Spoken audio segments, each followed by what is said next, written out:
Any Last Words Pod. My name is Earl Hooks. A special thanks to everyone that will be joining us today on SoundCloud, Spotify, Apple, as well as YouTube this week. Also, the God in me honors the God in each and every one of you. But also this week, we have yet another CrossFit extraordinaire. Nope. You're going to do the same thing as Mikey? Nobody, no. Yogi. Okay, I'll take it. You take yogi. Yeah, definitely. You're a yoga practitioner. I literally did yoga in this outfit today. What else? What else are you? Human being. Jess Spence! You heard it here. Jess Spence is here. Oh, yeah, and also, because I said I wanted to lay this out for everyone. Ex-girlfriend. Important context. Of 7 years removed. That's accurate. Now, this is a special sort of pod, to do. This is a very special sort of content. It's interesting. I'm intrigued. And I told you I wanted to set the context because content matters. Mm-hmm. Or context, I should say. Mm-hmm. Content within context matters. Absolutely. So, 7 years ago. Oh no. just so we're all on the same page here. Just so we're all on the same page. We have a relationship. There are ups, there are downs. We're a part of both the ups and downs. I have a whole lot more culpability, I think, in the downs than you probably did. Who knows? I don't know. But we're gonna get to that if that is a thing. All right. Maybe we don't have to, but maybe. But just again, so they have a decent idea of where we're starting. Mm-hmm. There comes a crossroads for you. This is the way that I remember. There comes a crossroads for you. And you come to me and you say, hey, Earl, I'm at a crossroads. Mm-hmm. There are two roads. Mm-hmm. This is exactly one of them has you on it. Oh, God. The other one doesn't have you on it. So what do you think? So what do you think? I mean, that's a valid... Right? Like that's a very without getting into details, absolutely. That's what it was. Mm-hmm. And I said, and this is how I knew I was starting to mature. Because it was that moment when I said, you care about this person. So stop being an asshole. Okay, like we gotta make the decision at some point in time for you to grow up. And this was the moment. It was like, okay, let her go down that road without you because you know that you're not willing to give what needs to be given right now in order for this to be a real thing. So go ahead and jump your ass out of here and let her go down the other road. And so I don't remember it being quite that smooth, but yeah. It wasn't that smooth? I mean, I definitely remember me just being like, yeah. Mm-hmm. Really? I could have sworn, bro. In my mind, I was like, go do what needs to be done for you. But it wasn't, definitely was not a devastating, horrific breakup. There was not, right. And so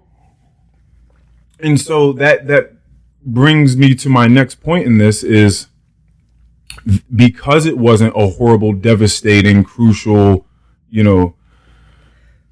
catastrophic sort of fissure in the earth. 7 years goes by, or 6, I guess, at this point that I'm getting to now in this story. Keon and I make a podcast, and it would have to been after we made an Instagram for it, because I don't know exactly how else you would have come across it. Definitely, I saw it through. Keon shared it. Yeah, on Instagram. Yeah, and then I found it. Okay. Yeah, definitely. So we make a podcast.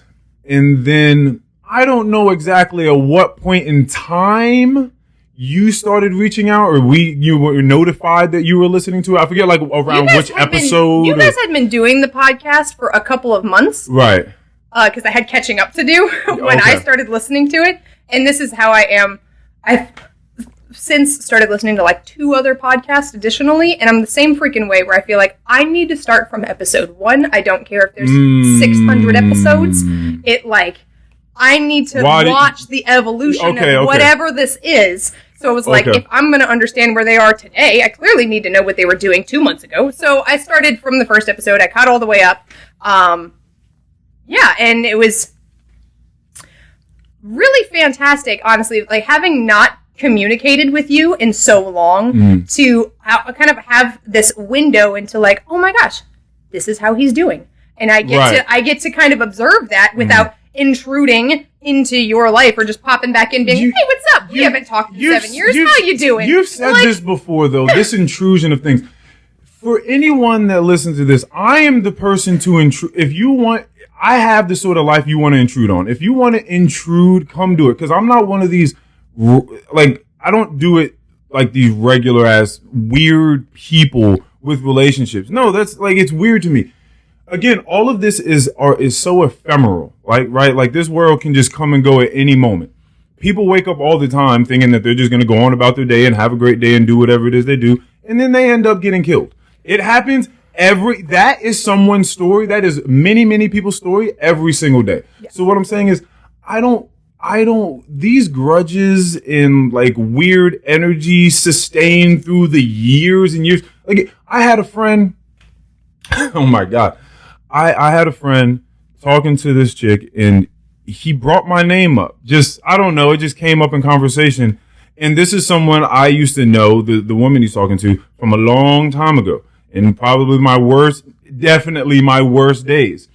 And my name just came up, and she was like, don't you ever fucking say his name around me again. Very Voldemort. And like, don't acknowledge his existence with me around. And he was just like, what are you talking about? Like, that's my man. Like, what are you talking about? And she was just like, listen, that's fine. He can be that to you. If you want to talk about him or say his name, just you talk about it with someone else. Like, we're getting off the phone if you say his name again. So again, it wasn't even near close to that, which allowed you to be able to come back so many years later and support. Because if it wasn't like that, you wouldn't have came back and supported. Maybe. Right. No, I see what you're saying. I feel like there's very, very important details to understand about how people evolve or devolve.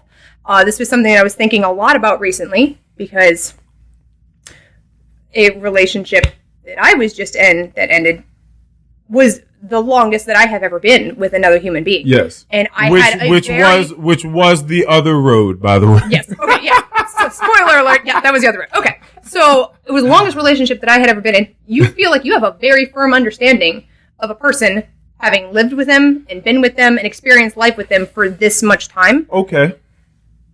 Relationship ends. Okay. And fast forward. Yeah. Yep. Fast forward. Relationship ends, and I haven't spoken much to this person after the relationship. Okay. With the people that we're mutual friends with and spending time with them, like, they'll come and they'll tell me stories about the kind of behavior that he's partaking in right now. And I feel like I don't even recognize it as a human being. And so this is one of those things, like, he's like, I'm out here now.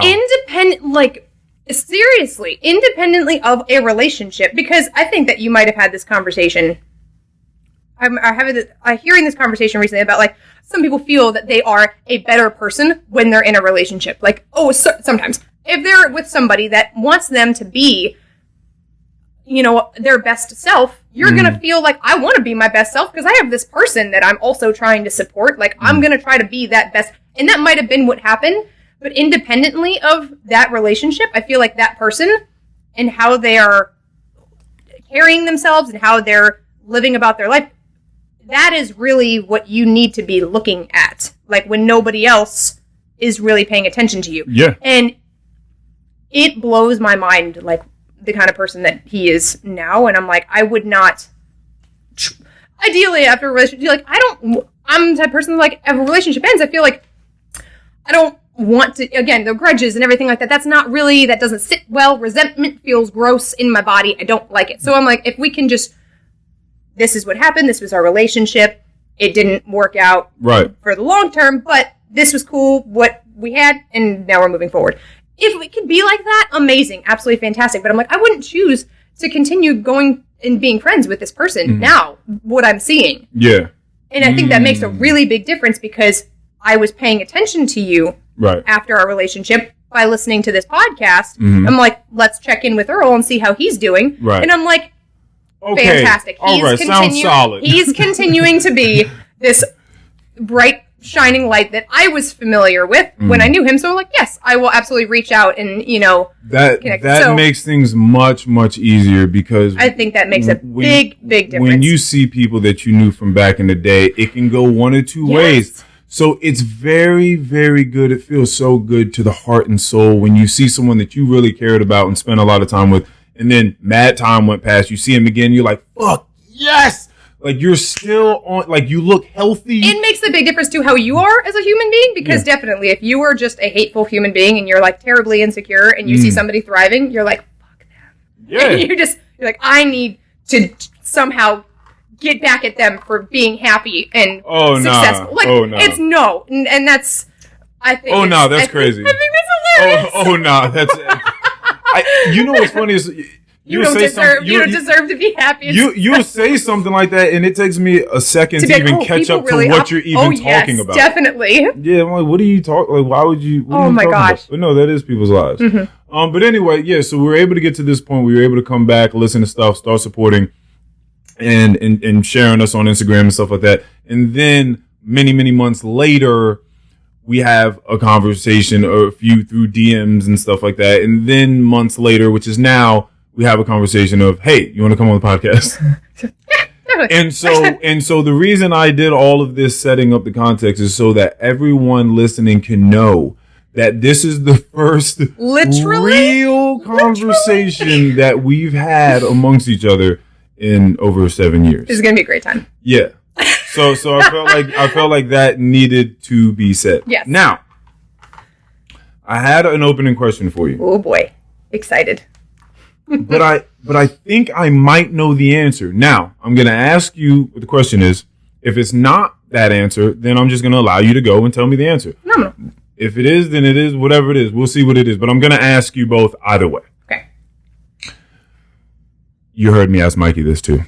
This is something I want to ask everyone. I'm trying to get into people's minds. I want to know what the meaning for us as individuals are. Like, what are we getting up and moving around for? So the question is, formally now, what is been at the forefront of your mind for however long you want to say, a week, month, year? I actually thought that it was significant when you brought this up to Mikey too, because this is what kind of solidified this answer for me. Okay. Is because you were like, be it, like, is it something that you're afraid of? Is it something that you're working on? Like, when you started saying all of those things, I was like, yeah, okay. So this is something that is still kind of recent in my mind, and in just kind of building things up, but establishing my own business and like branding myself and what is going to go into that, what that looks like, and the kind of steps that go into that. And I have had many anxiety attacks about this. So thank you for your honesty. I wanted to make sure that it was like, this is many anxiety attacks. Multiple. So I wanted to make sure. Do you really get them? Yes. Or is that just a joke? Because I feel like everyone has dealt with anxiety, right? It's just we deal with them differently, or they hit us at different levels, whatever the case is. What tactics have you learned? What strategies do you have to deal with it? And what does it even look like? Like, how do you know it's coming? Okay, well, I was going to say, there's a couple things to go into this. One, I think that a lot of people, I use the word anxiety attack just now. I have definitely experienced anxiety attacks. What I was referring to in the moment was probably very disrespectful to people that actually have regular anxiety attacks. That was more of like a breakdown, if you will. I feel like breakdown is still potent enough. Okay, but I was like, I don't want to, because I think anxiety and stress are different things, or they might manifest a little bit differently. I feel like people can use stress and be very I feel like that's a chicken or the egg. I feel like anxiety can beget stress, and stress can beget Okay, all right, that's fair. I was like, I feel like some people, when they have some people get motivated by stress and like they can do something with. Other people, I feel like they might just look at stress as like, oh, this is overwhelming, and like my hair's falling out and I'm losing sleep and all of this stuff. And it's like, that's a very the hair's falling but out. That might just be like almost like a state that they live in. Like I am in this high level of stress versus this anxiety attack where it's like I'm operating fine, and then all of a sudden I'm completely overtaken by this thing, you know. And it's like in that moment, I think it's okay to say that's anxiety. I think you don't have to feel bad about saying that. Right. I don't. Yeah. So that's one of those things. Like, this was a couple of years ago. I'm being just very honest about this. We've been. I get people to do that. You know, this is what I do here. So welcome to the Any Last Words pod. Amen to that. So I am also a personal trainer. And back when I was personal training at a commercial gym, I was working with a client, and this client had a stroke in front of me. And it was horrifying. It was absolutely terrifying. First time you've ever seen one? Yes, right. Definitely. And like responding to that and making sure she was okay. And like she went to the hospital, and I went to go visit her in the hospital. And today, fast forward, she's fine. She's doing well. She just has to be mindful of her health, because if things kind of build over time, then she's going to have to go get surgery and all this. But she is right now monitoring like good health levels. She's doing good. But after I witnessed that, and I think that that's one of those things like, I think like I was just always in the back of my mind, I tended to kind of overanalyze. I don't want to say like I'm a hypochondriac, but I would overanalyze. Like if I started feeling something in my body, like, oh, what is this? Why is this happening? Like, we kind of have a running joke in my household now that every time I say something's going on, it's a brain tumor. No matter what it is. Got you. I said, my stomach's bothering me. Bradley says, it's a brain tumor. I was like, great. All right. But after that, I started having what seemed to me, I was just like, oh, I seem like a little more anxious than general when it comes to my body and like my well-being. And there were a very small handful of times where like I actually felt this anxiety attack where I don't want to describe this sensation, because anybody that's ever felt one is probably like absolutely mortified by the feeling. I felt like I thought I was going to die. Like it was to the point where like I felt like I had no control of like what my body was doing. Like my heart, tight? Yes, my heart, like I thought that I might need to go to the hospital. I was like, and there was very fast palpitations. Yeah, and that's you can kind of feel it.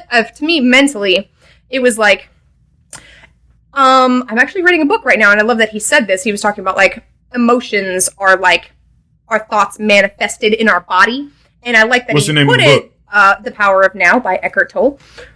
Oh, yes. Yes. Yes, very, very popular book. Appropriate, yes. So I started reading that, and I like that he said that, because I'm like, that feels accurate. And when I was having anxiety attacks, it was like, for a brief moment, like you have a thought, and it pops up, and very quickly that thought may trigger an emotional reaction in your body. And to me, it just felt like, kind of like when you're standing on a ledge, and you're like, oh, like, okay, like I feel like I'm going to tip over. And at that point in time, that is what I have learned over the past, I'd say like 3 years, to pull myself back from that ledge before I'm like, oh my God, now I'm falling, and like I'm completely overtaken by this thing.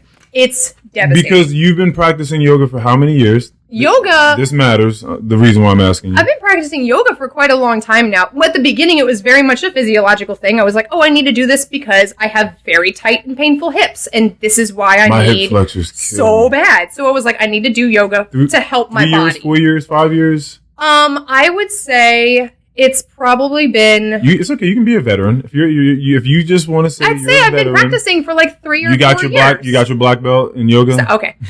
I've been teaching for a much shorter period of time, but I've been practicing it for about 4 years, I think. In your exercise, I definitely remember that popping off around the end of our relationship. So you've been also exercising for however many 7+ years. I'd say like that. I think that journey started in like 2011, and that's when initially Nova required me to get into the gym with the freaking program that I was in, and that's why I found Retro Fitness. I remember that. And then I was just going for like 2 years. I was going because I felt like I should. Yeah. It was like, I should probably take care of myself, because otherwise I'm gonna fall apart. Right.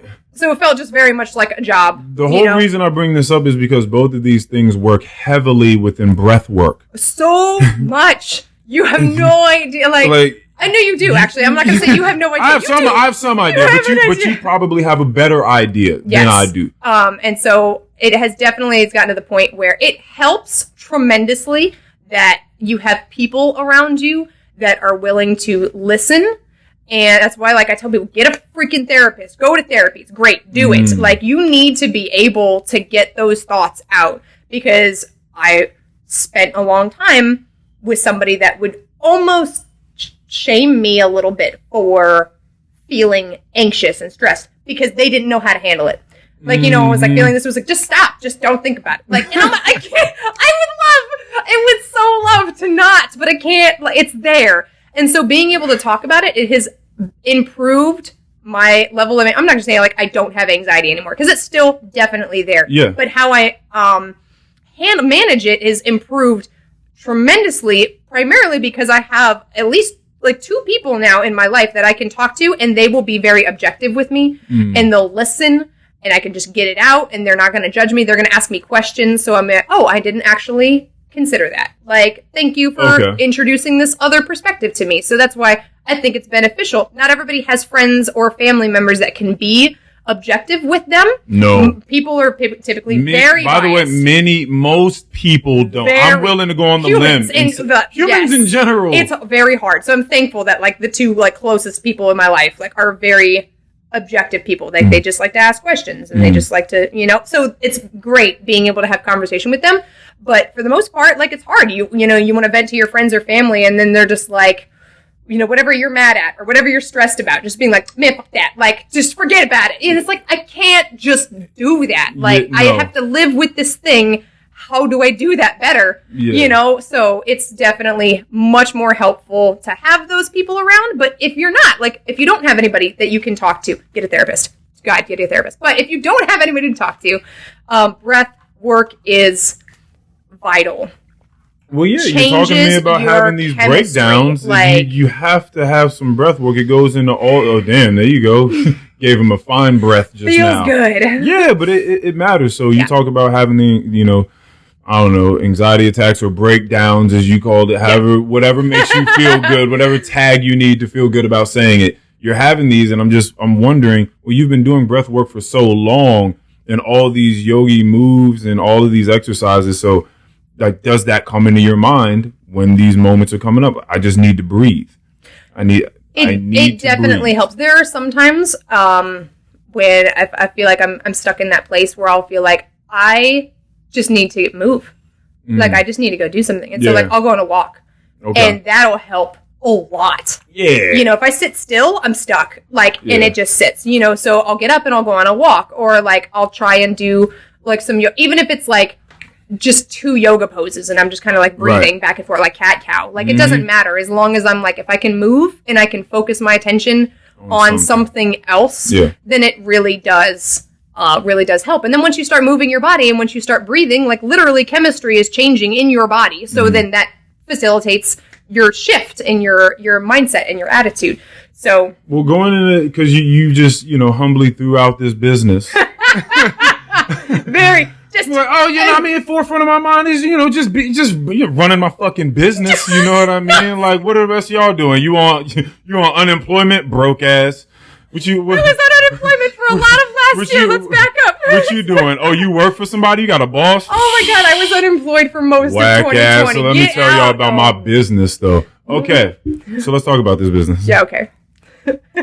Tell us about the business. Okay, well, like I said, what do you got? What's going on? Who are you? What service are you administering? I do the fitness and the wellness. You do the fitness and the wellness. That's great because I've been purporting fitness and wellness on here a lot. Yes, and I love that you do because it's very important. So you're the perfect person to get for this. But I have a lot of things, like a lot of ways that I try to connect with people and reach people, and everyone's different. Like, you were talking to Mikey, and you were like, you need to stretch, you need to do yoga. And some people are like, yoga's too slow. And caught then a cramp in the middle of the episode. So hard. And he had to get up and walk around. I offered him the foam roller. this guy was walking around hurt. He looked like he was walking with stilts on. You should have seen the guy. Man. I'm like, come on, Mikey. We can't just keep lifting weights all the time. We gotta stretch, especially guys. Weights are great. Because guys don't like to stretch. It's so important. And it's also I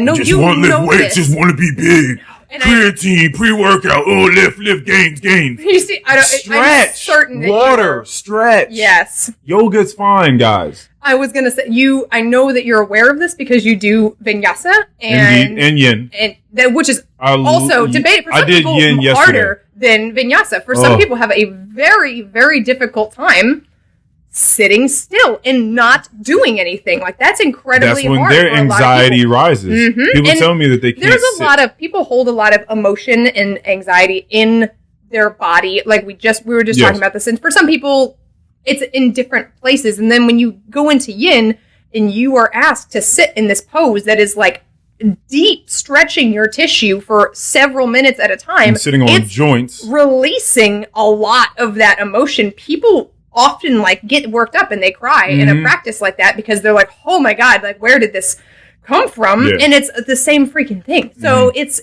so good for you. I've never cried, but I get into it though. Oh my gosh, I've cried in a lot of yoga classes. But I definitely... It's so good though. But it's like, it's a very cathartic cry. It's so good. Sitting there stretching and like, high pigeon and crying is hilarious. that's just a hilarious... Standing there in tree and just cry and a single tear coming down. When you're talking about it from an outside perspective, I could see why it looks humorous. When you are in it, though, I have cried many a times during physical activity. Like, no, I understand. You're doing a lot. But all right, so you've been in this, so you do the fitness. So like I said, I personal train. I've done group fitness, like I've done like boot camps, like HIIT classes, things like that. Okay. Functional training classes. I have been teaching yoga now full time for it's like a year and a half, a little over a year and a half. Okay. I've been doing that regularly, so it's like right now, technically, I'd say I split my time half and half between both teaching yoga and taking on personal training clients. Okay, where can people find your things if they wanted to take part in any of this? Absolutely. Okay, so I have a lot of content available on Practice Everywhere. That is pretty much the sister business of Honest Soul Yoga, where I teach yoga classes. We have a couple locations in Northern Virginia, and we also have one in San Antonio, Texas. So I would suggest checking out Practice Everywhere. You can do a little trial. I have a bunch of stuff on there. I have some yoga. I have a lot of fitness classes. So if anybody's listening and you're like, yo, I really would love to get into weightlifting, or I want to start exercising, but I just don't have the time, or like I don't know where to start, I have a 21-day program on there. Gets you the first 3 weeks in, so that way like you understand what, how to set up a schedule and how to work on progressions. And, we have like 15, 20-minute fitness classes on there. So if you're like, this is what my week looks like and this is when I have time, get on there and just move. Like, do some things. Like, you need it. You really need it. Instagram? Instagram. Or does it matter? Right now, I was about to say my handle. I have struggled so badly, like going back and forth between if I should have like a separate business Instagram, because right now my Instagram is your all personal of everything. Like you probably should. Right. Yeah. Just with this whole like. I mean, you're talking about branding yourself. That I definitely would at that point in time. Like I definitely would have that. But if you want to find me on Instagram, it's at Sunshinen, SUNSCHEINEN. It's super cheesy. I know. So I was about to say it's real corny, and that's what. Because that is not how you spell shining. No, it's German. Oh, I'm uneducated. I went outside yesterday. We were working out in the garage, and after it finished raining, rainbow came out, and I went outside, and I was like, "It's a Regenbogen." Regenbogen. That's a cool name. It's a fun name. I like that. It's a really fun name, but I can't. I thought Reagan? Regenbogen. Then you want to get really into it. Yeah, but Scheinen in German is shining, like the sunshine. So now I'm trying to figure out if Regenbogen is cooler than me than Arco Iris. Ooh, which is Spanish. That's pretty dope. Arco, like a iris, which is like the eye. Oh. It's like crazy. Okay, that's pretty Arco dope. iris is pretty dope. I just love that, like... Regenbogen. It's as gross as you want it to be. I love German. All right. You're a yogi. You're a fitness guru. I do nutrition too. That's the you other do thing. nutrition. And I'm trying, like I said, I try to reach people in a lot of different facets right now. Because it is important. Yes, I'm working on my second nutrition certification right now. Oh, the second one. Yes. And what's this going to grant you once you get the second level? It's like it. I am, because I don't have like a doctorate. I am not like an actual dietitian or anything like that, but I can coach nutrition. Like, I can educate people on things. I can't prescribe and be like, you need to be doing this diet and you need to blah, blah, blah, blah. But I can educate people and, maybe try this, try that. Okay. These are things that you can practice, and if it works for you, great. I'm glad that you said that. Yes. Here we go. For the women, all right. For the women out there. Now, I've spoken to a woman. I've like kind of helped train a couple people in the gym that just like have no idea what they're doing, just helping them tiptoe and just learn how to do different things and what is going on in the gym. And they've both been women, and both of them have looked around and been like, damn, like, look at her butt. Like, look at that girl's butt. Like, how does she, like, what's going on there? And I'm like, well, we need to take a few things apart for a second. One, we're in the age of Instagram, okay, and it's been this way for a long time. And so what I mean by that, I mean, I could mean a lot of things by that, but what I really mean by that is that women, for the most part, have cracked the code. They have deciphered the code of angles. Right? No, because here we go. Because it's hysterical when I try to I will not take pictures like this, but I'll just get in the mirror and I'll just try to pose, and I'm like, I feel so stupid. Just you know what you're doing. My body to get the right peach angle. Oh God, it's so bad. So the I've had somebody actually break down, that was a competitor that did bikini and things like that, actually teach me, this is how you stand. Right. You point this toe, you flex this butt cheek. Right. And I'm oh my God. And I already know exactly what image you're talking about, like what pose you're talking about. Yes, I was like, in the wow, mirror. Yeah. Like there's actually method. So I'm telling her, listen, think about Instagram. You're asking how her butt looks like this. You know what you're actually seeing? You're seeing a mixture of ab work, because they're just thinking about just doing ass workouts. And I'm like, listen, the tummy is tucked. Right? Like it is strong. So now you have a flat stomach.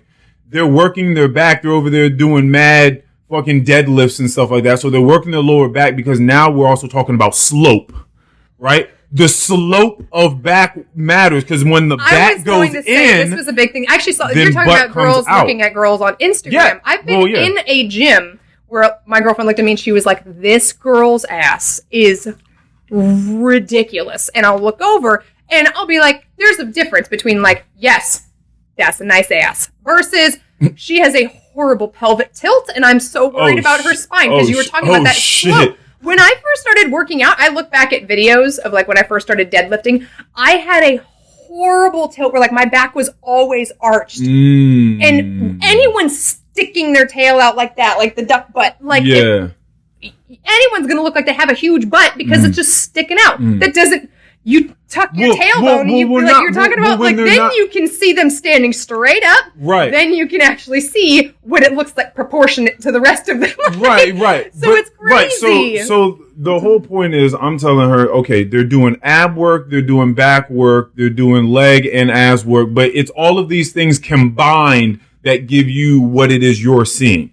They're not just doing squats. It's a combination of things. And there's just so many movements a lot of people hate doing that are phenomenal. And so this is the question for you. What are those moves? For the ladies out there, you just try to describe them. What are they that they need to do? Okay, so first things first, I want to make sure if there are women, because there are. That what I want to say is there are women that are afraid to lift heavy weights, because a lot of women I know, I'd say 99% of the women I've sat down with, the first thing that we need to get out the window is they're like, yeah, I really don't want to lift weights because I don't want to get bulky. It's not gonna happen. Unless you're taking mad drugs. I've heard mad girls say that before. I don't want to get all big and all defined. I can't tell you. I get so frustrated. Do you know how much work? I bulk up really easy. I look at them dead in the face and be like, must be really hard. I'm over here lifting as hard as I can, trying to get big. Right. And I'm like, oh, I wish it were that easy. Yeah, no. That is one thing is like, you are going to need to lift heavy weights. Like doing booty bands for the rest of your life is not going to cut it. Like, what about high intensity? Like not such heavy weights, but super high intensity. To be completely honest, like I'm... Oh, wow. This might be where we start talking about CrossFit. I don't know. Okay. But I am not nearly as excited to encourage, and this is very important too. A lot of people, God, all right, let's talk about high intensity. I was like, we just need to talk about that. First things first is a lot of people are like, I love doing HIIT, high intensity interval training. Mm. And the reason why they're like, man, I do this, and I'm like, I do these Tabata, 20 seconds on, 10 seconds off. That's a very short amount. That's a sprint. Yeah. And they're like, yeah, I'm just not seeing the results. Because the purpose of high intensity training is that you need to be working at a high level of intensity. Yeah. And a lot of people aren't pushing that threshold. Yes. They're not pulling the dog out of them like you were talking about. They're not pulling the dog. They're not doing it. So they're actual, like, when you're not reaching that level of intensity, your heart rate's not getting into that zone. Right. It's not going to happen the way that you think it's going to happen. Right. Additionally, it's really important to understand that when you're doing high-intensity training, like, this can cause a lot of stress on the body and inflammation, and a lot of people will have trouble seeing over time, like, definition, because their body is incredibly inflamed. And when they back off, this is why people hate rest days. This is why people hate deloading. This is why people hate stretching, like, because they don't... Deloading. Like, okay, say, like, you're a power lifter, and you're lifting crazy amounts of weight. At some point in time, you would deload. Like, you are building. You can't just do that forever. Like, that's ridiculous. That's a stupid amount of strain on your body. So, like, there's a point in time where you intentionally lift less or lighter weight, or, like, to promote blood flow, so you can continue doing the movement patterns, but you're not going at 110%. So that's important. If you're not doing those things and you never give your body that, you're not sleeping enough, you're not eating enough to recover from your workout. Preach! So saying is like, get him, Jess! Get him! Damn! If you don't, like, a lot of people won't see the results because there is so much inflammation in their body that it actually makes them look puffy, if you will. Okay. Like, a lot of people told me in the past, like, year, that they're like, oh my God, you look like you've lost so much weight. You look incredibly lean. And I'm like, that's incredibly flattering. I literally have not done anything different but exercise less and not as hard. And I think that it's really interesting that, like, I think that what they're seeing is that the inflammation in my body has gone down from how hard I was pushing myself before, because I was doing a lot. But now that you have, like, some back...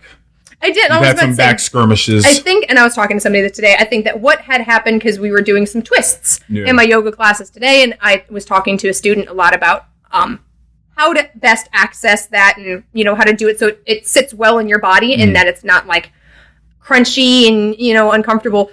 I was saying that I think that my mobility, like, it was great at a period of time that when I was teaching twisting, I wasn't quite as engaged. I was able to, like, fit my body into these shapes that I was just more like contorting myself without keeping my core engaged or like really staying. And I think that pushing myself into those positions that I might not have been supposed to do, like, I think that that's really what irritated, because this is a very muscular thing.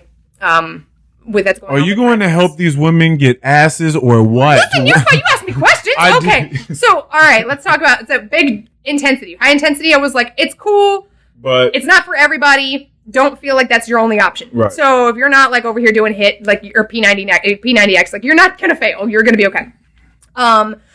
Definitely, there are lots of compound movements that are going to be phenomenal for building your glutes. Squats, deadlifts are probably what you see all the time. Hip thrusts are huge. That's another, like, really, really big booty exercise. Like it's like a bridge. kettlebell It's like swinging. Kettlebell swing's amazing, but that movement is very complex for a lot of people, and I've seen a lot of people hurt themselves. So if you're going to learn kettlebells, go get somebody that knows how to use kettlebells to teach you, because you will definitely do something wrong. But they're great. They're absolutely phenomenal. And kettlebells are great for getting that muscular engagement, but also getting your heart rate up. Right. So when you want to do both, that's a phenomenal way to do both. But single leg exercises is really what I was going to say. Like, people hate doing. Nobody likes lunges. Nobody likes doing single leg deadlifts. Like, people don't like doing things on one leg because it's twice as hard to do things on both legs. Yeah, of course. So those are things that I'm like, do not skip out on doing single leg exercises. Like, do your lunges, do your step ups, do your single leg deadlifts, like do all of those things in addition to, like, those are your accessories. That's what helps make your big movements, like your squats and your deadlifts and everything, makes those a lot stronger, more efficient. So, yes, get it done. And then when you go into the nutrition side of things, lots of food. Like, if you want a big ass, I wasn't even talking about the ass anymore. I'm sorry. I was just talking about in general. Just eat cornbread. You know what it is. I'm sorry, but that's an issue. Is a lot of people will work out really, really, really hard and then have trouble seeing that mass gain because they're not eating enough food to support how much they're pushing their body and to support that growth. So it's something, if you want to actually gain mass, yes, you are going to be eating a substantial amount of food, but you also want to make sure it's not just garbage, because then you're just going to get fat. What to you is a good balance? I mean, I don't know what it is you're really doing right now, like what your diet looks like. Yeah, but like, what do you just try to make sure that you do? Because I know that there's no one size fits all sort of diet, right? But, correct. But what do you just try to be mindful of as you go about your week? Personally, I keep it incredibly simple. I know that regardless of what your goal is, if you want to be healthy, if you want to be lean, eat as many single ingredient foods as you possibly can. Single ingredients, chicken, beef, fish is one thing. Rice is one thing. Eggs and vegetables, broccoli, single ingredient, potatoes, like, versus picking up a box of something and there's 20 things you don't know what it is. So you can eat really as many like single ingredient foods as you would like to, and you're going to be taking really good care of yourself. So I was like, that's always a good place to think if you want to like really break things down simply. For me, when I'm structuring meals, my mind is always going protein and produce. Like, where am I getting my protein in this meal, and where is my produce coming from? And then on top of that, I'm going to supplement with like fats or carbs or whatever.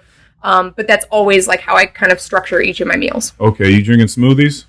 I did for a really long period of time. But now, to be completely honest, I love smoothies and I think that they're great. But I wake up at 4 and my blender's very loud. So I would wake up the whole house if I made a smoothie when I want to make a smoothie. That's very considerate. Yeah, so I don't make smoothies anymore. Okay, so you don't make smoothies. All right, that's good. I feel like that's a decent place for maybe people that have no idea what it is they're doing. The reason I bring a lot of this up, and I want to talk to you, not one, because you know things, two, especially because of COVID and all this, something that's kind of been big is being healthy. Yes. Right? Because people are like, oh, well, you vaccinated or you're not vaccinated, but because the whole point of this, and I talked about it on the pod before, I don't know how people felt about it, but that if your concern is being at your best and being safe and healthy so that you do not harm other people, then it bleeds out past the getting the vaccination or not. Definitely, like, that is something. Okay, because you could easily example. My yoga studio is next door to a burger place. Okay. Nice. Love that dichotomy. Fantastic. That's awesome. My other yoga studio is next door to a donut place. I love that. Fantastic. That's my favorite. Yeah. But I was talking to one of my supervisors one day. She was saying that she, went out back. She's taking out the trash, and one of the guys from the burger place, I guess maybe one of the cooks or whatever, came out back and was smoking a cigarette. Mm-hmm. That is important. Okay. Because he started talking about, like, took his mask off and he was like, God, it's just like, this is just a lot. Like, I just can't do this, blah, blah, blah. And she's like trying to be really sympathetic with him, and over conversation discovered that he was like an anti-vaxxer. It was like very hardcore where he was. And he was like, yeah, I'm just not going to put that garbage in my body. And I'm like, okay, can we? Yes, sir. Because somebody I was talking to was like, oh, like, Gigi was like, oh, but you work at this burger place. I bet you eat burgers and fries all the time. And I was like, let's back up. When I worked at TGI Fridays, I intentionally had to never eat there ever. Because right. it's only bad. You're not going to go to Fridays and make a good decision. Right. So like, I had to bring my own food, but I ate very well when I worked at TGI Fridays. But you also need to acknowledge that most people do not have that resolve. I understand, but that's what I want to say. I was like, we can't assume that. However, benefit of the doubt. Man was smoking a cigarette. So I was like, it still went out the window. Right. Yeah, like, exactly. I was like, however, we do know that he's not making... Not putting that garbage. Yeah. Okay, so I did think that was funny. I was like, whatever your reasons for getting or not getting it, if you're going to say, like, I'm trying to take good care of myself, or like, I'm concerned about what I'm putting in my body, the implications that you are also exercising and doing these things to take care of yourself. Yeah. So when you don't see that, it is... I do think it's interesting, but... Yeah, it's just something... Now I understand if you're a human being, there's a very good chance you're a hypocrite. Like, there's something... I had this conversation with a couple people a week ago. I was like, everyone's a hypocrite. To, like, a certain extent about something. Yeah. Even at a very teeny tiny percentage. Right. Like, or in different moments. Yes, like, exactly. Yeah, it may not be something that's habitual. Yes. But every moment, every there's going to be an opportunity for you to be a hypocrite. And there are going to be times where you don't see it. Yeah. And you're going to fall into it. There are going to be times where you do see it and you're like, fuck it, I'm doing it anyway. It could be instant gratification. I don't know what. But you just say, fuck it, I'm going to do it anyway. Mm-hmm. All right. How do I want to do this?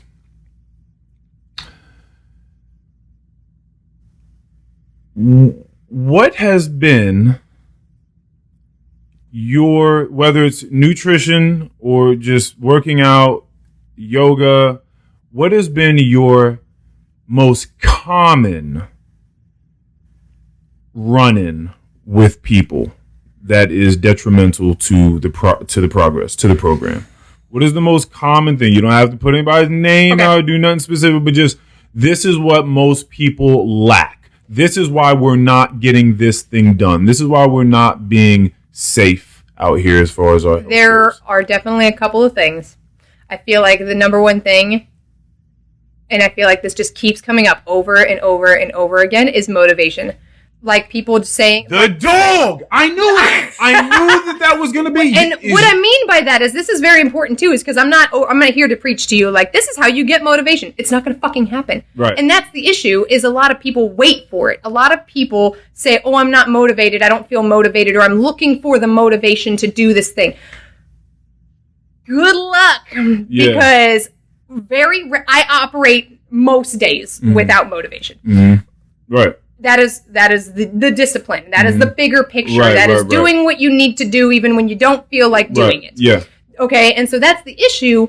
Is a lot of people are like, oh, I'm not motivated, or I just like don't know how to be motivated. Be like, just go fucking start. And if you have motivation, man, it makes it so much more awesome because you're really enjoying it, and now you're like, God, I feel good about this. Like, this is fantastic, and I'm having fun. But if not, you're still doing something good for yourself. Like, you know, you're not like losing the benefits because you're operating without motivation. Like that is the thing you're talking about, like really letting out the dog in you. Like, it's really, you need to find what is way more important to you than, oh, it's cold outside. Oh, it's hot outside. Oh, I'm tired. Oh, I just don't have time. Or, oh, it's raining. I don't fucking know. People come up with dumb excuses, but all the time, yeah, for sure. You can come up with any excuse in the entire world, but if your why is substantially bigger than all of those things, it's never going to fucking matter. Yeah, and I can't teach that. Sometimes my why can't do it. I was on the way to the other day, and that's honesty. And I realized that I left my headphones somewhere, like at my job, and I was like, no. I've talked about this on here. I'm not going to the gym without headphones. It's not going to happen. This honestly was actually, and I'm going to propose this because you meditate and because you exercise and you do yoga. There was a day where I was fucking exhausted. I didn't want to work out. Everything I did felt hard. Everything I touched felt heavy. Like, I was just not feeling it. I did not use my headphones. I put them down, and I was doing this circuit was like 10 rounds. This thing. It took me like a fucking hour. And the whole time, all I was doing was focusing on my breath. and I meditated like that whole workout. Yeah. And it was one of the best workouts I ever had. And it was one of those things. I can see that. I think that you could do that every time you worked out if you wanted to. Sometimes I like to just get really ratchet and lift things up and like crank something ridiculous so that way I could, hype myself up in the workout. It's fun. It's a great time. Yeah, no, but I you could definitely, honestly, it's felt kind of cool. Yeah. Like when you get into it and you're just like paying attention to like how your muscles are engaging, how your breathing is in your Mindful body, workout. the sweat on your body, like paying attention to those things actually like intensifies the workout. It's really fucking cool. Yeah. No, I've actually been in that mode before, so I understand. So I feel where you're coming from, but I'm also like, I tried to use that. There was a point in time where I was like, man, I really don't want to do this, so we're really gonna invest in it. So what do you do when you're training people and you can't get the dog out of them? When you just realize that they're not going to be the types to just dig their heels in and get it done? I tell them, okay, this is what I think is wait, I tell them. What do you tell them? You're not good. No, there's no hope for you. You should leave here. Stop paying me money. I want to help you. Stop doing this. I think it depends on the setting. Like if I'm working with a one-on-one client and they're having a day where they're like, I'm really fucking tired and I really don't. I'm like, that's okay. Like you're not going to feel like 110%. I have plenty of days where I don't actually want to work out, but I'm like, do your best. We're going to move through this. Like, we're going to get it done together. Yeah, at least go through the motions. Yeah, I was like, we're going to, and like, that way you still get your workout in. Like, I'm not expecting you to set a personal best today. Like, we're just, or a record. Like, we're going to go through the workout. We're going to give it our best. And that's that. Like, and some people are really hard on themselves if they're in a place where they're like, I just don't have it today. And I'm like, that's okay. You still showed up. Right. So we're going to do something with that. Okay. So there is that, but. That's the way to go. It's a lot easier for me to communicate. Like, everyone responds differently. Everybody, like, I know for me, I respond really well to positive reinforcement. Surprise! But I do respond really well to positive reinforcement. And so when I'm working out with people, I'm trying to be like, yeah, fucking yeah, you're killing it. Let's go. Like, you're doing great.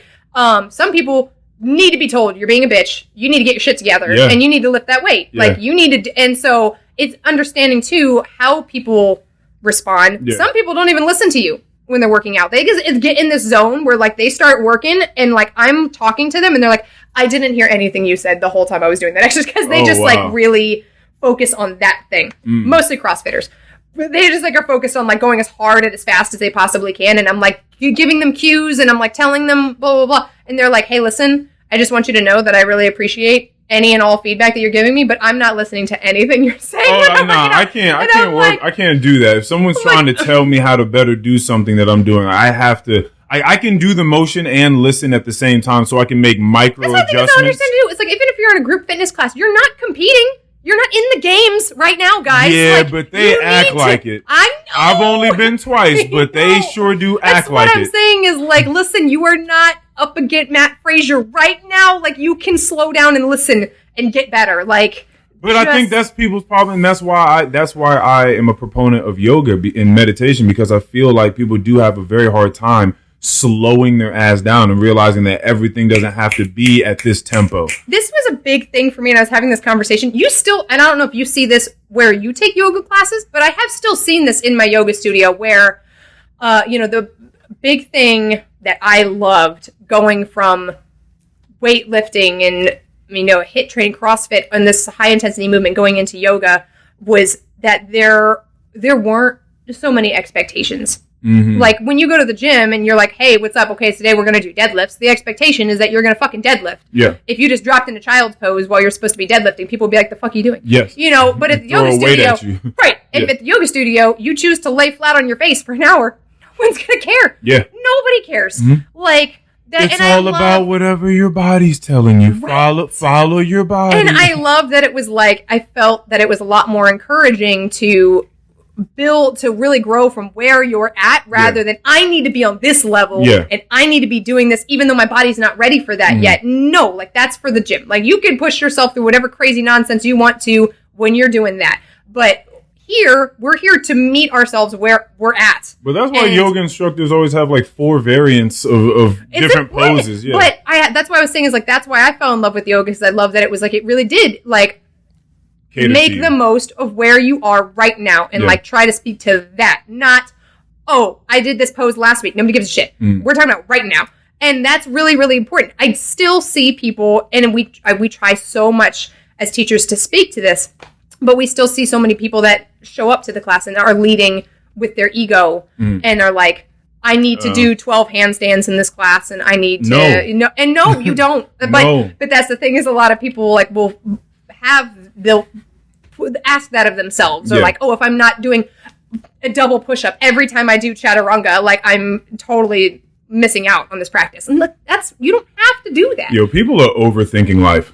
Right, and so it's like, I think it's important. That's funny, me saying that. People probably listening like, Earl, you're overthinking life, dude. Like, I've been listening to you for like 30 episodes now. You're overthinking life. But I'm thinking about the right things. The right things? Who knows? But everybody, like things they're crazy important to some people and not so much to others. So it is valid to recognize some people show up and they're still trying to push themselves as much as possible, and you have to like speak like, hey, this is a really good time to push yourself, and this is a really good time to slow the fuck down. So I'm going to change gears slightly here, but here's the correlation. As you're talking about being around people, meeting them where they are, being okay with that, engaging them, allowing them to be in a safe space to be able to grow and do whatever it is they can do in the moment. Now, I told you a little while ago during this conversation that I was going to ask you two questions, and that the opening question was, what was at the forefront of your mind? Yeah. And we got past that. Now, your answer was not what I thought it was going to be. What did you think it was going to be? So I still have this question to ask you. We set this up like a week ago. You and I were on the phone talking, right? I'm trying to get you over whatever fucking butterflies you have. And we can talk about that. It's whatever. But you said that something that you are very much... Hold on a second, chill. Why don't anticipate it so much? Just wait for it. Cliffhanger. I'm going to just let you sit there and bake in it for a second now while I take a drink of my green juice. Hold on. Green juice? Okay. You said that something that you are hell-bent on getting done these days is having the difficult conversations with people. Now, that's something that you have to do something you have to consider when trying to do that is where these people are and meeting them there and creating the space for them to be vulnerable and to be able to grow, right? Yes. Maximize the experience. So, you've been saying all these different things, all this breath work, all this yoga, all this exercise, all this training and teaching has, to some way, it ought to have spilled into this realm that I'm speaking about right now, which is just the way that you interact and engage with people. Yeah. So, how's that going for you? having the difficult conversations, what does that look like? What's going on? What are you saying to people? What are they saying back to you? And what's coming out of these situations? It is all very different, and I really do hope that those of you listening, that I hope that this at some point like resonates with you, that like, yeah, I've been thinking this, or like, yeah, I've been wanting to do this, but I've been like really uncomfortable and really uncertain, because this has just been like, I see this a lot more in all these different areas of my life. So it is different, like depending on like what the topic is, what the conversation is, who I'm having it with. It differs. But I think that like it is important to recognize like, okay, well, for one, like, who are you comfortable speaking to? Go to them and talk about the uncomfortable things. Okay. So that way, like, you know that you are in a safe space to talk about things that you otherwise would not talk about. Okay. So like one is like, and this is very legit, like, I think that you've kind of touched on this a little bit in the podcast, but I have been following a lot more people that are encouraging this, is talking a lot more about sex with your partner. Like in that, in like details, like this is what I like, and this is what I don't like, and like that's this is what I like, and this is what I don't like. I'm so serious. Don't stop doing that. It's not fun. What I'm saying is like a lot of people, if they feel like it's weird or uncomfortable to be like, to voice to actually verbalize those things is very hard for a lot of people, and your partner fucking matters. Because if you're with somebody that's like very insecure, they're going to shut that conversation down. They're not going to want to have that conversation because they're weird about it, and then it's really hard if the conversation's not happening. Then it's like, how are you going to get better at sex? Like, how are you going to enjoy that? You're not. You're just going to go cheat on them if that's an option. So that's a big thing is like, I have been trying to have more conversation with my partner in relations like this is what relates to us, and then having conversations with my friends. And like a lot of people I think are weird about talking to their friends about sex. And it's like, but why though? It is a thing that like we all do. It's like it's almost expected. And I feel like if you're able to talk about it more, like there's a lot less shame around it. And I think that's exactly what should be happening. I was talking to my mom about this because my younger stepsister came to visit, and she is now in college. And it's a different time. Oh my God. I think it's so funny that she was saying, she was here and she's talking to your stepdad, and she tells him things. She comes to me and he's like, I just wish she wouldn't tell me some of these things. And I'm like, I feel where you're coming from. Right. However, like try your damnedest to shift that mindset, because it is so good that she feels like on some level she can come talk to you about these things. Like, don't lose that. No, like that is so good, because a lot of people do not have that kind of relationship with their parents, their family in general. Nope. Like, and so that's a very real thing, is like having the comfortability to come to talk about things that most people are like, ooh, you're gonna, like talking about like things that most people tiptoe around or whisper about. Because like, a big part of loving and giving love is receiving love. Yes. So you have to learn how to get over yourself and what you're going through. If somebody wants to come and give you love and share things about themselves with you, you have to get over the fact that makes you feel weird. You got to let that go. Yeah. Because that's not something that you really want to lose in someone. Because it is rare. It is. And it's incredibly special. So I think that's huge. Is like, if you have that comfortability with somebody, like, you definitely use that. But otherwise, like, conversations. So they're going well for you so far? Yeah. Okay. I was about to say, like, so far it's been going well. But I do think that it's incredibly interesting. Like, there's a lot, I feel like in the past year and a half, there's been a lot going on. A lot. Do you feel like clearly, well, I mean, to me, that's how I feel, that it's kind of clear. But do you feel like looking back on what was road B, right, during the crossroads of us breaking up, that road B, there could have been more conversations had? Because what I'm understanding is now this person is living a completely different life. And so it seems like maybe this person wanted to be more of that person, but felt constrained and restricted. I definitely think that's what happened. Yeah. Which is bizarre, because I never got answers. Like, I never got closure. See, that's, how do you feel about that? Because I don't like that. I know. I completely understand. And it was very, I spent a lot of quarantine meditating. Like, I spent a lot of time. I feel like you and I should have spoken prior to 7 years. Like I get it, like it ended, but we haven't been that far away from each other. But that was one of those things like I never saw you at a grocery store. I think there was one day that I was doing, when I was at Retro. Oh, I was running. I think I was doing a workout where I was running outside, and I think I saw you walking out of Subway. That definitely happened. And I was like, I was running, and I was like, I felt like that was Earl, but I'm definitely not going to turn around and be like, hey, what's up? Listen, and I know people are like, really? You going to Subway to get sandwiches? Yes. It was a long time ago, guys. Listen, no, I'm still going there. Got one last week. I know it's not the best. I know it's not fresh. I used to work at a Subway. He said, we'll talk about it. I understand what it looks like in the back, but it's cheap and it's good. I get mostly just vegetables. I'll throw like some bacon in there. I usually get the BLT, but I throw like everything on there. I throw black olives on there, green bell peppers, banana bell peppers, cucumbers, tomatoes, spinach, olive oil, salt, pepper, oregano, Chipotle Southwest, or some sweet onion, something like that. I get all of that stuff. Either way, that was definitely me walking out of that stuff. But in the relationship that I was in at the time, yes, reconnecting with you was not going to be an option. Like, right. So that's one of those things. Like, see, yeah, that's not cool. That's not okay. I understand.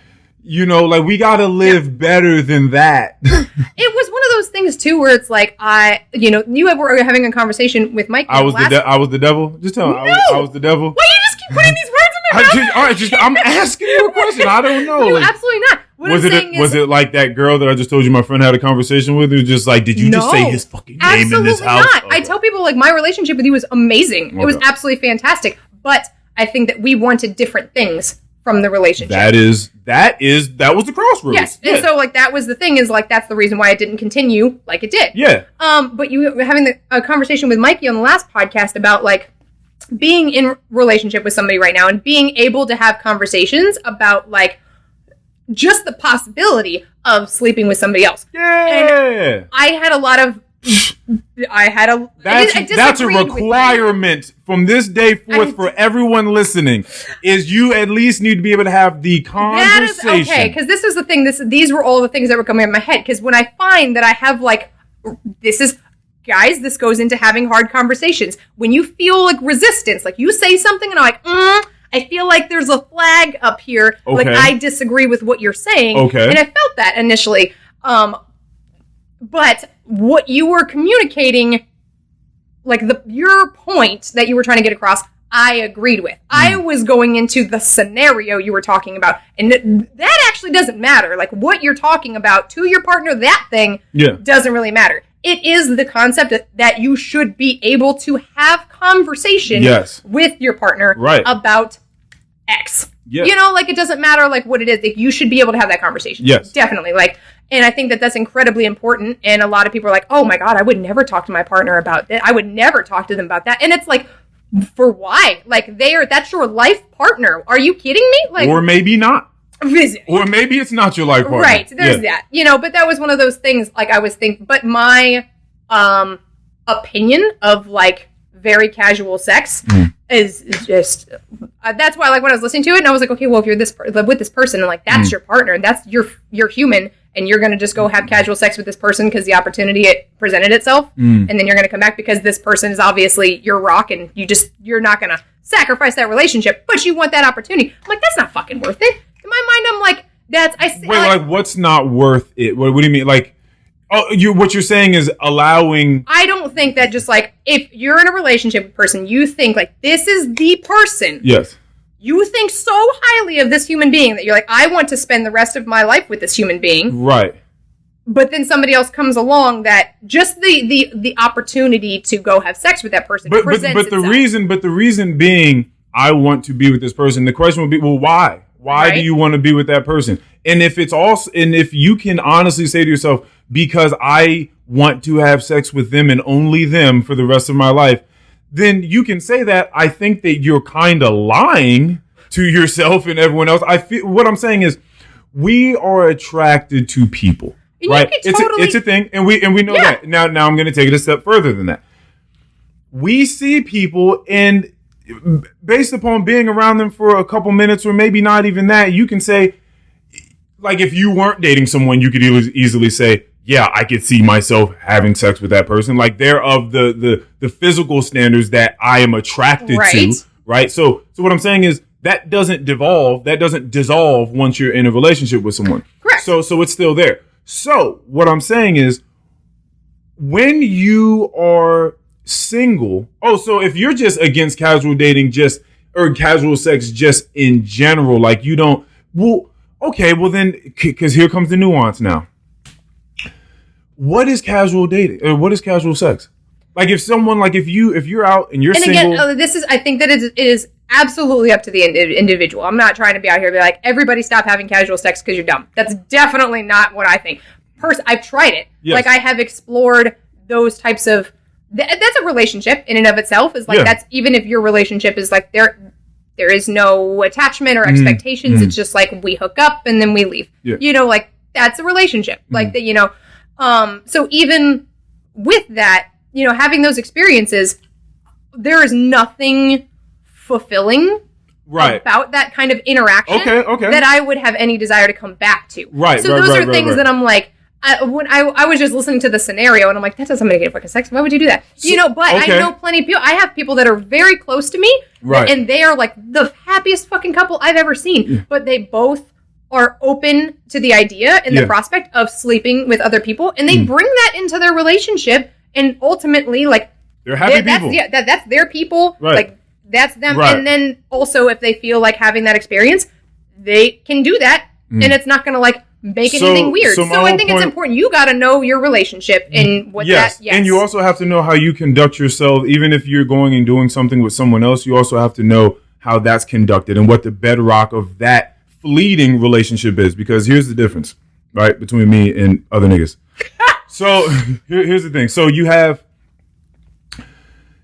someone that's dating someone. They bring up this conversation. They want to do it. Or forget about that. They could have just been this person, but before that relationship started, they're single. They go out. And they go out to bars. They drink. They're in the clubs, whatever. They're talking to women. They're talking to guys. Whatever it is they're doing. Whatever it is their sauce is, right? Whatever floats their boat. They're out there and they're doing it. They bag someone. I mean, they get their number. They go home, whatever, do the thing. And then they have sex. And that's what it is.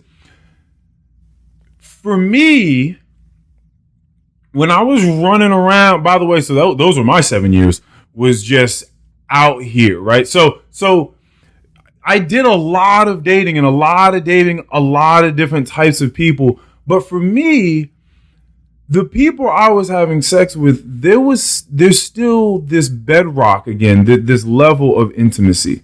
It never seemed super cheap. Like if I didn't like the person, if the conversation was off, the vibrations weren't really there, like we weren't really connecting, I wasn't just going back and having sex with them, because you're right.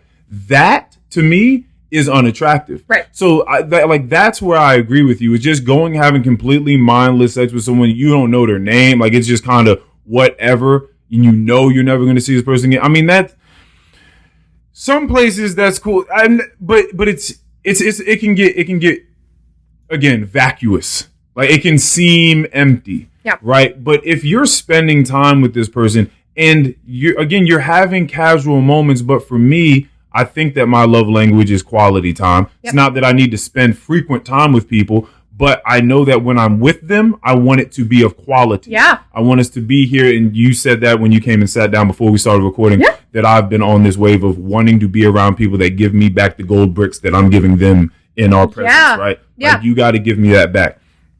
And so I think when I'm going on these dates, I'm meeting people, we're having a great time, there is a connection. And that's why I'm not so quick to call people hoes for having sex on the first or second night, because it could be specific to that person. Yeah. Like we had a connection, we did this, that, and that's cool. So when we were going through the act of having sex, it didn't seem like something that was empty. Yeah. No, have we been together for 2 years and are having sex? Because I know that feels different too.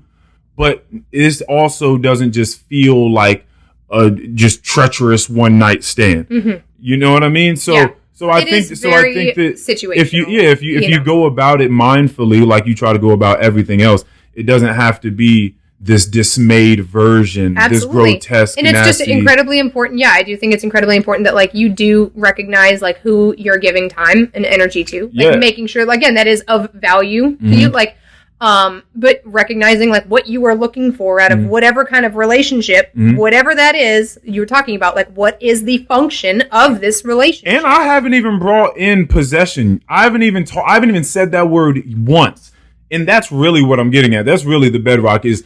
We have to be honest with ourselves and one another about how much of this is about possessing someone, about feeling like I, to some degree, own this person. Now that they're with me, they can't do X, Y, and Z. Right. How much of it is about that? Because that's something that needs to be, and it's okay if that's how you feel. If you feel like that is what gets your rocks off, if that's how you feel, then okay. Yeah. I just don't necessarily want to play too much of the I possess this person game. Yes. And so that's why I think I'm a little bit more open to having these conversations of a relationship being ajar. Yeah. I see what you're saying. Yeah. Yeah. So that was my point in all of that. Oh no, and that's why I think it's interesting. Like when I was listening and I felt some type of way about the conversation, I was like, okay, what is it that like, what is he really trying to communicate? Like, right. What is the actual point of this conversation? Yeah. And what about it are you like opposed to? You know? And I think this was a conversation you and I had. This happened at some point in time. Yeah, no, this definitely happened. Yeah. So what's funny is we're having all this conversation. We're an hour 15 into this. Is this did you take this in some degree because it aligned with the idea of having the difficult conversations? Did you ever look at this as though this was I wasn't like, yes, definitely let's do that because I knew this was going to be a difficult conversation. Right. I didn't know if you were looking for the challenge because you're an adrenaline junkie and it's like, oh, I'm going to go have a conversation with Earl. Like, who knows what's going to happen? I have very much been valuing good conversation recently. And it was like one of those that was like, I didn't know if the conversation that we were going to have was going to be difficult. You could easily ask me a question that I'm like, oh, I didn't expect you to ask me that, but I just knew that told you we were chilling. I knew that it was going to be good. Yeah. And so like, that's why I was very excited because I was like, oh, I would love to have that opportunity to just have conversation with this person. Yeah. And you know what's funny now that you bring that up about having conversation, and this correlates with you just supporting the podcast the way that you have and people continuing to support the podcast. I'm trying to wrap my mind around it because first you have to think about the podcast boom. I was just having this conversation with a friend. The fact that podcasts just boomed.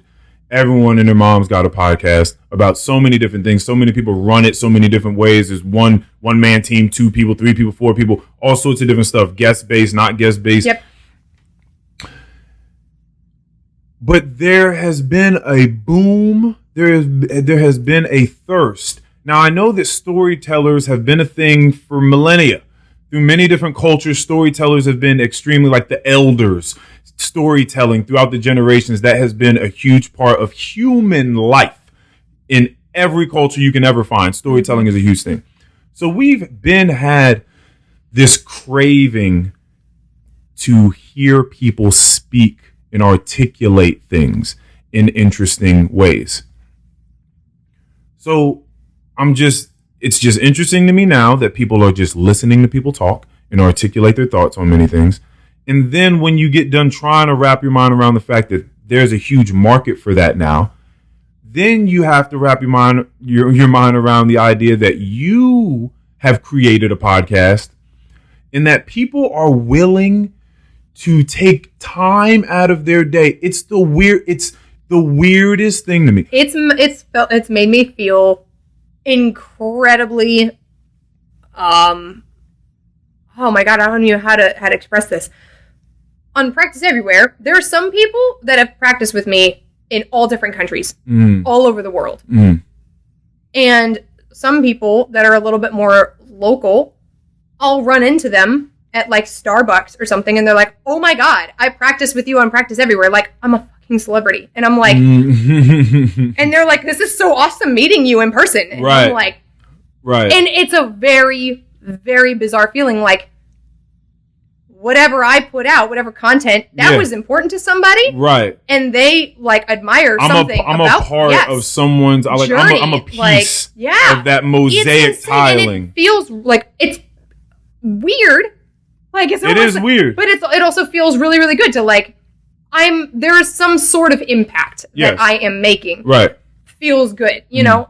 So I feel where you're coming from. And I was considering, it never gets old. Like, every time anyone says something, because, you know, you get callous to compliments, but every time every time someone says, yo, I listen to the podcast, because I don't be known, because I don't really run around and self-promote. Like, I'm not street teaming, telling people, hey, you got to go listen. This is a lot of word of mouth. I haven't really been the person yet for that sort of self-indulgence, and it takes a lot for me to even have the type of conversation that I just brought up just now with you. Right. You know, critiquing my podcast while I'm on the podcast. Like, that's already a little bit too much for me now, but I'm just going to do it because you're here and you've been supporting. But it never gets old when someone says that. I'm just like, why? Why do you like to listen to me speak? Like, what is it about what I'm saying or the way I'm saying that makes you want to listen to this? Like, you take 2 hours out of your time during the week to just listen to me speak. What the fuck is going on out there? Like, why are y'all clicking this link and continue to click it? It's very, very interesting. So, you know, you following it for as long as you have, as much as you have, that's just something that's wild. And I had to bring you on there for that. Just that reason alone. Like, what's going on, Jessica? What are you doing? Like, what's happening on this platform? What I think is really important, like I said, there are some people that, like, are crazy religious about listening to podcasts. Like, they are on to the next one, on to the next one. Like, give me more podcasts. Like, they stay listening to podcasts. I am very picky about the podcasts that I listen to because I am very okay getting in my car and listening to music. Like, it does not, for some people, like, I guess that they get bored or like music will put them to sleep. I'm like, I'm perfectly content getting in my car and listening to music on my way to work. But I started listening to podcasts a long time ago when I was listening to The Basement Yard. And that was when I told you about.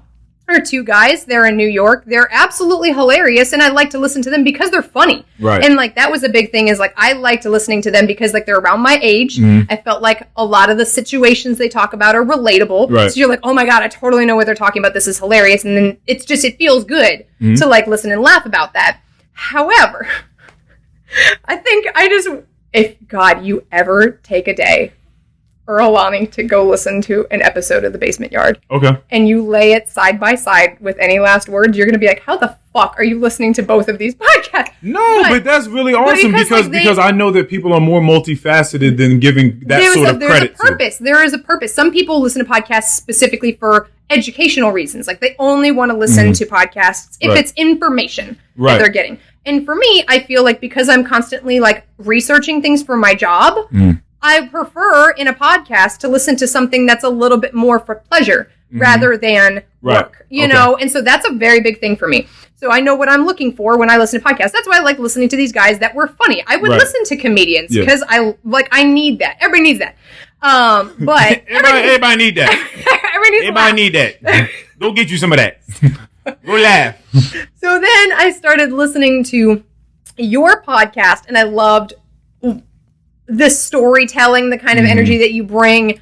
There was such a funny dynamic between the two of you guys. So it's incredibly enjoyable to listen to. But you also had those layers. You were introducing as well hard conversations. You were introducing things that were serious and important and like asking these questions. And I was like, this is good. Like, this is really good. This is just like being a better human good. Like, and this is why it is important. And right now, the only other podcast that I'm listening to is done by a yogi that I have been following for a long time, who has inspired me on a lot of levels. Yeah. And when she started doing podcasts, I was like, why would I not listen to her? Yeah. Because I love everything else that she does. Like, let me go listen to this podcast. And it's been great. It's been awesome. So I think that it's important to, like, okay, if you're attracted to a certain topic or you're attracted to a certain person or, like, whatever, like, you're going to go take time and you're going to go listen to that. But I stopped listening to The Basement Yard because they're great if you just want to laugh. Yeah. But it got to the point where I realized where my values were is like, I just wanted to focus on, growth. Yeah. And expounding on that and that, not to say that it's not fucking important to go just like listen to the comedians from time to time and just have a good time. But I wanted to listen to people talk about some deep shit. Yeah, and that's now the only two podcasts that I listen to. But also laugh. Because I've never been a fan, just in my little comedic mind, I've never been a fan of low-hanging fruit, really. Like, that doesn't really do it for me. I like intelligent humor. I just can't really laugh at just the thing that anybody can see. Anybody can grab. I want something deeper. Right. So I think that if you're listening to like a decent podcast, there should be layers of both. Like, you should be getting real information, but just great humor out of that as well. Yeah. Yeah. So that's the way I sort of look at things. I know that I see things with a very comedic mind, but I know that sometimes I just get stuck in a place where I'm like, no, everybody, listen. This is what it is. Mindfulness. Everybody's got to get better. Meditation, yoga, read books, do a journal. Like, sometimes it gets a little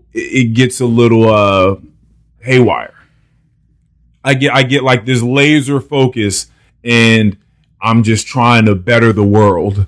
And it probably comes off as though I'm trying to take all of this on myself. And I think it's important. I pointed out to somebody recently that, like, I love having big conversation. Like, going really, really deep and dissecting things that are really pertinent to us as human beings, really important in our lives. But also, if you just want to fucking talk about how you like your toast, I would joyfully have a conversation with you about toast. And I'm going to really enjoy that conversation. Like, I try to find in each conversation? Like, is there something in this for me? Like, how can I enjoy this? Mm-hmm. Like, and understanding that I do like and appreciate the little things too. Yeah. Like, I don't expect myself to be going around and only talking about the soul and bettering our minds all of the time, every freaking day. Like, if you just want to talk about we're gonna go get Korean barbecue, like, absolutely, let's freaking do it. Like, and I'm like, I'm super okay with just like talking about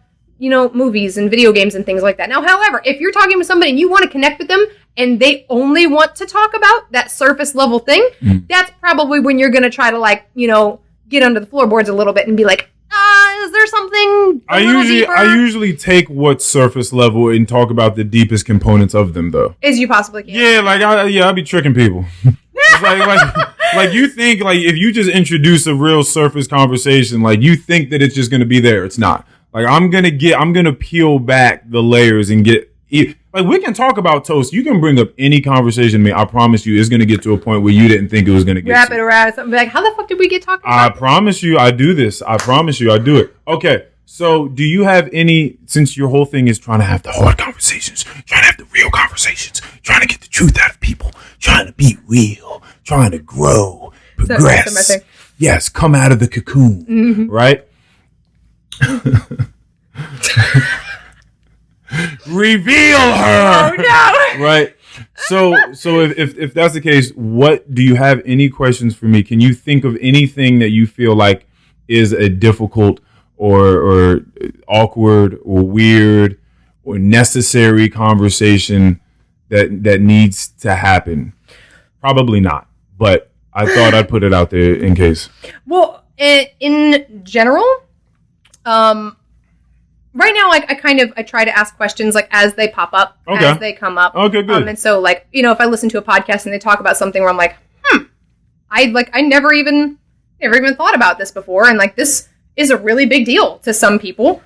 Maybe I should start asking about that a little bit more. Right. So then I went home and I would have a conversation with it about somebody, be like, what are your thoughts about this? Because I've never thought about it before. Mm-hmm. Like, let's pick this apart a little bit. Right. So like I try to do that as it's happening, and then start to understand like all the different, because they're all different perspectives of what's going on, and I feel like more and more things are coming up. You asked Mikey what I thought was really, really important. There we go. Oh you switching the seated position. Okay, Let me sit crisscross applesauce with you. Let me hold on a second. You put your yoga. Get your let's go ahead. Let's go ahead. You were asking him if you felt like he was confident in the direction that human beings are headed in a general sense. And it's so, for me, I have so many moments where I feel like we've got to be going in the right direction, because I just think about like where we were.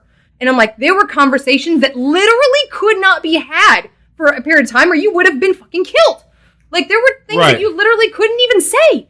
And now we're in a time in a society where it's like, oh, those things don't matter. Like, this is starting to become a norm. Like, and so I'm like, because of that, I'm like, we got to be going in the right direction. But there are also so many things where I'm like, oh my God, are we really going in the right direction? Like, there's so many I was about to say there ought to be something that gives you pause. Like, but I'm like, I feel like I have to have that, like when you talked about, I need to go out there with my little squirt gun, my little water pistol, and I need to put, I don't care how small that is. Like, I have to believe that it's going to make a difference. Because in my mind, I'm like, I got to believe that we're going in the right direction. Otherwise, why the fuck are we doing anything? Like, what is, Then you just dive in, you just plunge into complete nihilism at that point? It's absolutely hilarious. So, like, my sister and I, we have, like, a lot of similar energy, but we care about very different things. And I think it's absolutely hilarious that when we talk about what we want to do for a living, this is hilarious. The black and white. I really forgot you had yes. And we talk about this conversation. Yeah. I like working with people and doing this wellness because I have a very firm belief that people have the capacity to change. Okay. Which is why I do what I do. Okay. Like, if you want to change something about yourself, fantastic. Let's fucking do it. Okay. My sister thinks that nobody can change ever. And so I think it's hilarious that she's like, I would rather work in a morgue with dead people because and she's, a lot of her theory or hyperbolic. Does she actually mean that? No, she 1,000%. Oh, she actually means this. 1,000% means that. But she's like, I would rather like try to give some sort of, oh my God, what is the word that I'm looking donation? For? No. Contribution? Like, how do you, like, when a family is like in mourning and like she wants you want to give some sort of console? Yes, like she was like, I would rather like help people with that. Yes. You know, because it's like that, they're dead. There's nothing about that that's going to change. It's like, I would rather help you to move on and give you some sort of closure than, you know, because she's like, I can't help people in the living. They're never going to change. Yes. And I'm like, okay. That's hilarious that, like, we both have this, like, working with people idea in our mind, but it's, like, for very different reasons. Yeah. So I just think it's absolutely intriguing. But I thought it was very, so when it comes to having these hard conversations, I'm like, I got to believe we're going in the right direction because, like, people are talking about these things. Mm-hmm. There are tons of podcasts where people are talking about sex. People are talking about the racism that's been going on. People are talking about the kind of my only pushback on all this is people are having the conversations, but a lot of the time they're having the conversations about the wrong details on things. Or they're analyzing things completely incorrectly anyway, or they're saying we're going to have the conversation the way that we want to have it. And so that's not always having the conversation the way that you want to have it. And I don't want to hear anything that you have to say if it's not what I have to say isn't really having the conversation. So that's why I say, yeah, sure, we're having conversations, but then we're also not having conversations. It just looks we're nominally having conversations. It looks like it, but a lot of the time we're actually not having the conversation. I see what you're saying. And so that is an issue. So even if you want to believe, you're right. I mean, the thing is, you don't have to believe that we're going in the right way to try to do the right thing. You can still say that's what the whole water gun metaphor was for. Is this shit is burning down regardless. Yes. Like that's my understanding of things. Is things are just people. It's just bad. It's just shit is just crazy out here. And so best thing you want to do is just try to slow down the destruction. Mm-hmm. That's really where I'm at. 'Cause so I am in the moment. I'm pretty optimistic about things. I'm pretty forthright about the moment and what I'm doing and who I'm doing it with, and making sure that we all have an elevated experience no matter what it is I'm doing it and who I'm sharing it with. But in the long term, we out of here.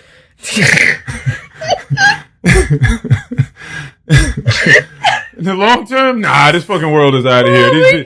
Yeah, we're done. Human beings are done. Like we're so done. We've made so many bad decisions and are going to continue down that road. Yeah. Well, Yeah, it's all right though. But we're gonna have fun. Yeah.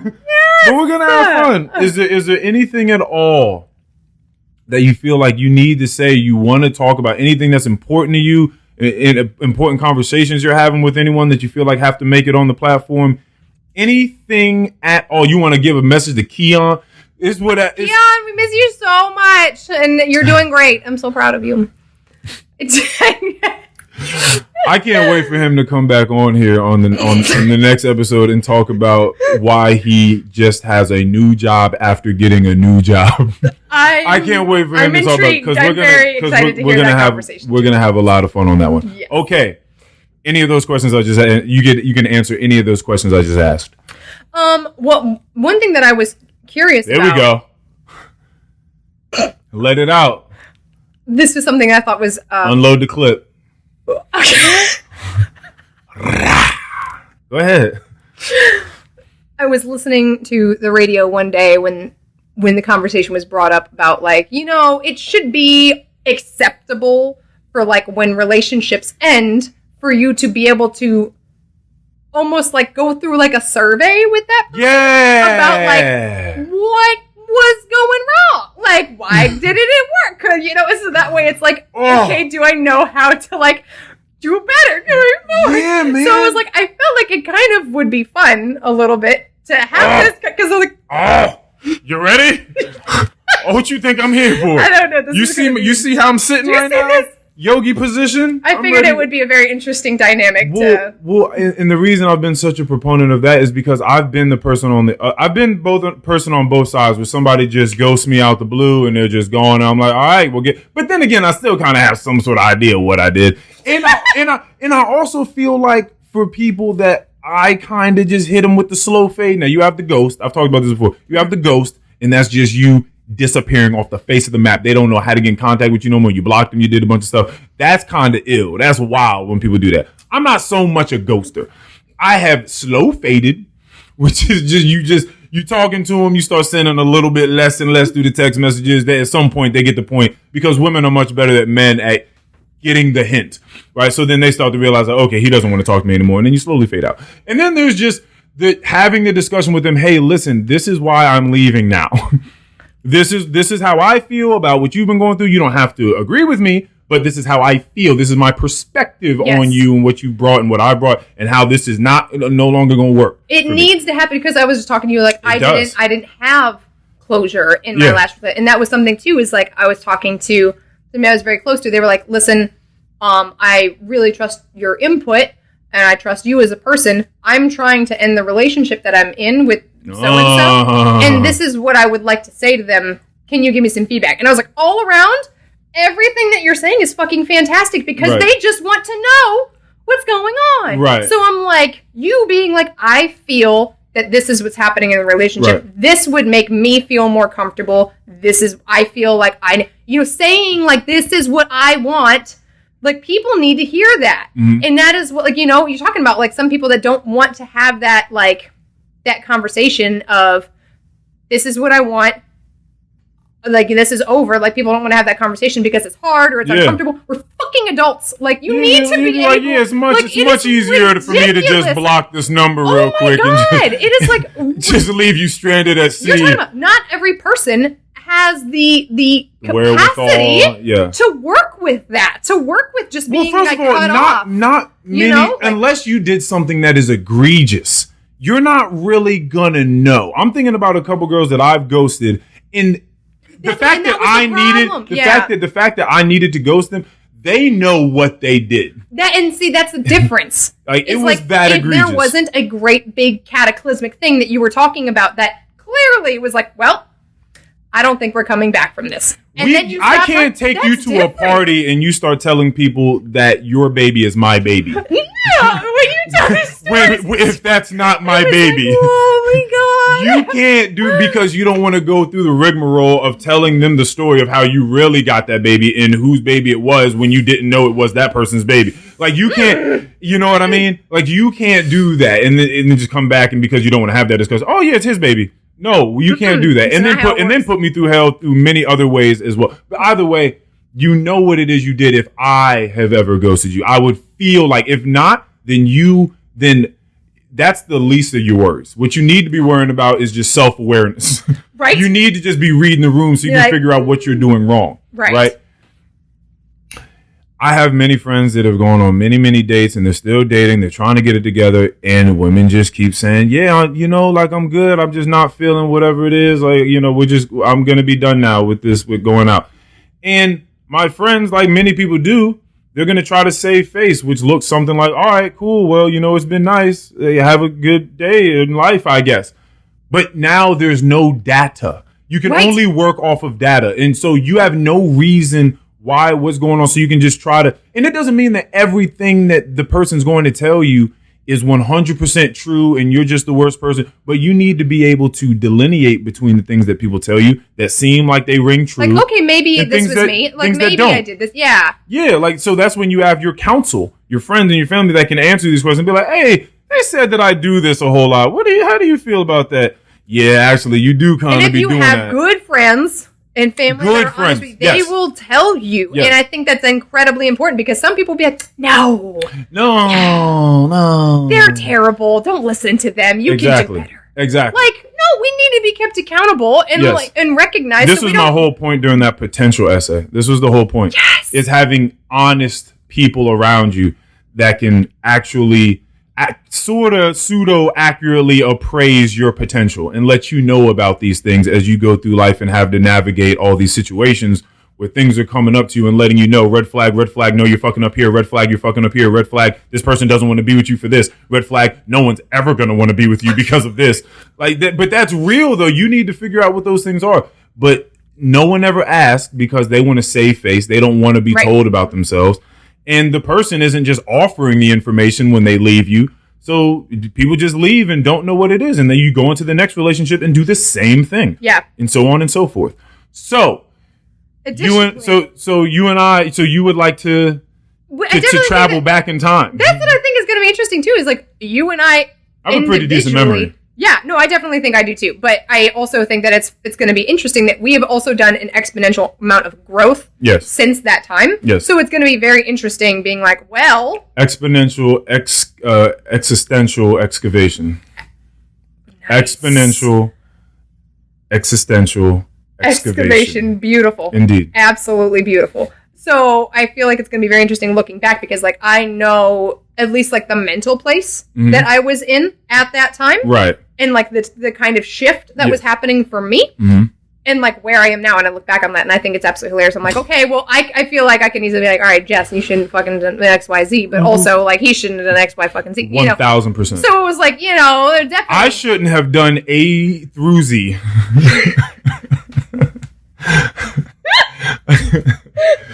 I shouldn't have done any one of those things.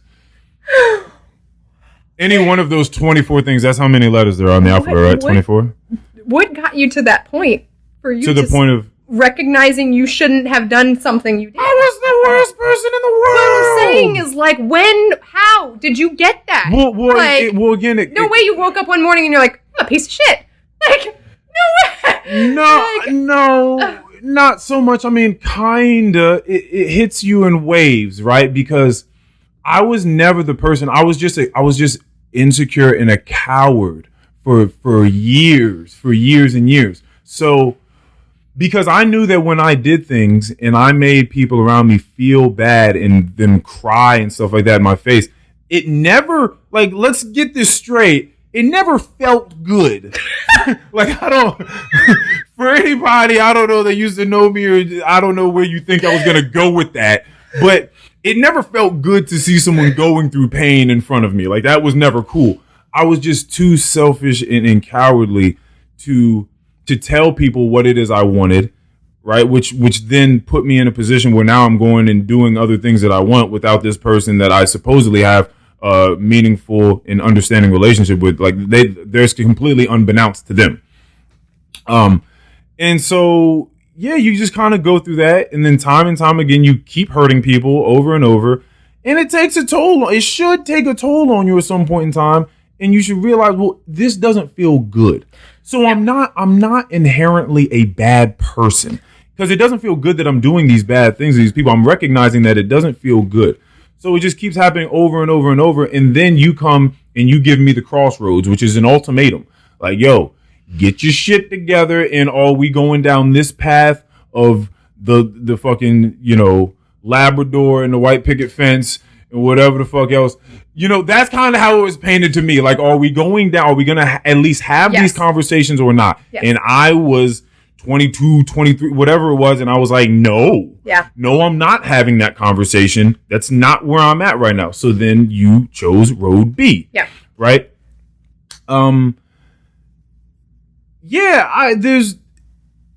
then after that, it took time, but then through those years, I just stopped dating people like on that. Like, I didn't have another girlfriend again.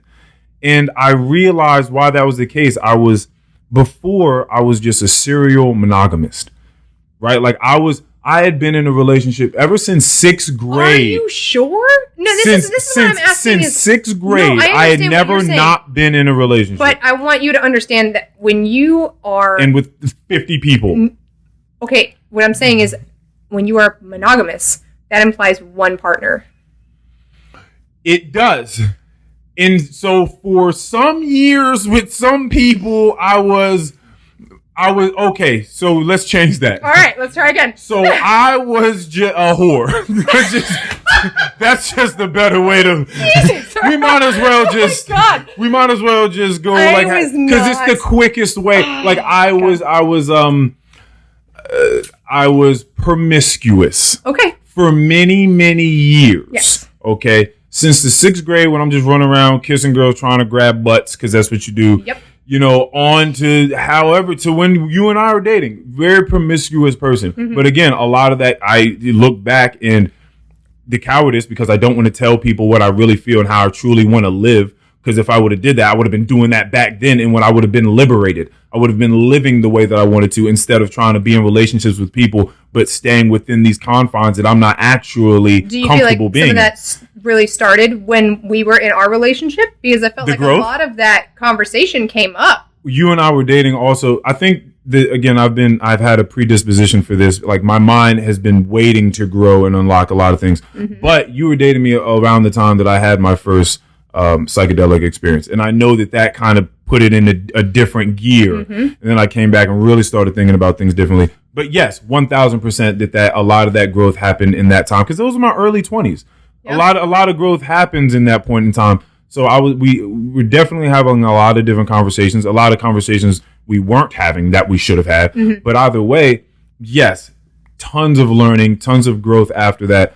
And then I'm just single, and I'm like, yeah, I'm just going to casually date people, because again, even for me, casually spending time around somebody, you're still making meaningful it's still quality time I'm spending with them. So it feels good to spend time with all these different people. I'm learning so much from all these different people. I'm learning how to give and to take from so many different kinds of people. Like, you're just learning yourself more and learning other people more, and what it is they need and what you need, and how those two things can align, and how they look when they're manifested in front of you. Because there's just a bunch of stuff you don't be knowing about yourself, and what you're willing to take on. Yeah. What you're willing to tolerate, what you're not willing to tolerate. If toleration should be that much of your relationship, like how much should you be tolerating for this pocket of goodness that you're getting in return for? Yes. It's a lot of different things that you're thinking about. Absolutely. So, yes. A lot of growth on my end out of our relationship, and I became a much, much better person. I stopped lying. After our relationship, I stopped lying to people. Yeah, because it's just so much more liberating. And then after that, like now I be looking people right in the eyes, and it's just truth, and they just have to deal with it now. That's my life now. I'm incredibly happy to hear that. Yeah. I think that's the only... I'm not gonna say. And I'm sorry too, because you had to go through a relationship with younger Earl, and so I'm incredibly thankful for that time. So I understand why, like, you look back and you're like, I know that this is where my mind was at, but also I think that it was a very big gift to see you at the point in time where you were trying to make a shift. Yeah, to see, because I grew a lot in that relationship too, because you were like, what are we fucking doing out here? Why are we living by these standards? I started questioning things. And so you were there. I started asking questions. And by approximation, you were just like, what the fuck is going on? Right? And so there was a lot of growth that happened. So that was it was an incredibly important relationship that I think that we had. It was also a lot of fucking fun. I have so many great memories from that time. And I think that that's awesome. So I appreciate that looking back. Obviously, I understand what wasn't working, but I wasn't looking back like, whew, fucking glad I got out of that one. Holy shit. It wasn't like that. And even people around me too, other people were like, I liked Earl. Yeah. Even they recognized that they were like, cool. You were happy. Yes, that was good. And so it's important to understand, I feel where you were coming from. There are obviously technical aspects that weren't working, and I kind of want to speak to that a little bit, but generally it was good. It was a very good relationship. Technical properties such as tell me about the technicality of the relationship. And I want to speak, because there might be somebody listening that was thinking or is thinking kind of the way that my mind was, and they might be in a position where they're like, oh my God, I'm encountering the same kind of thing. And I would love to speak on that. So when Earl and I started dating, I was very much, I'm a monogamous. I was very much like, I want a person. This is my person. Only this person. And Earl's like, we don't belong to anybody. You don't belong to me. I don't belong to you. And that is how he defined our relationship.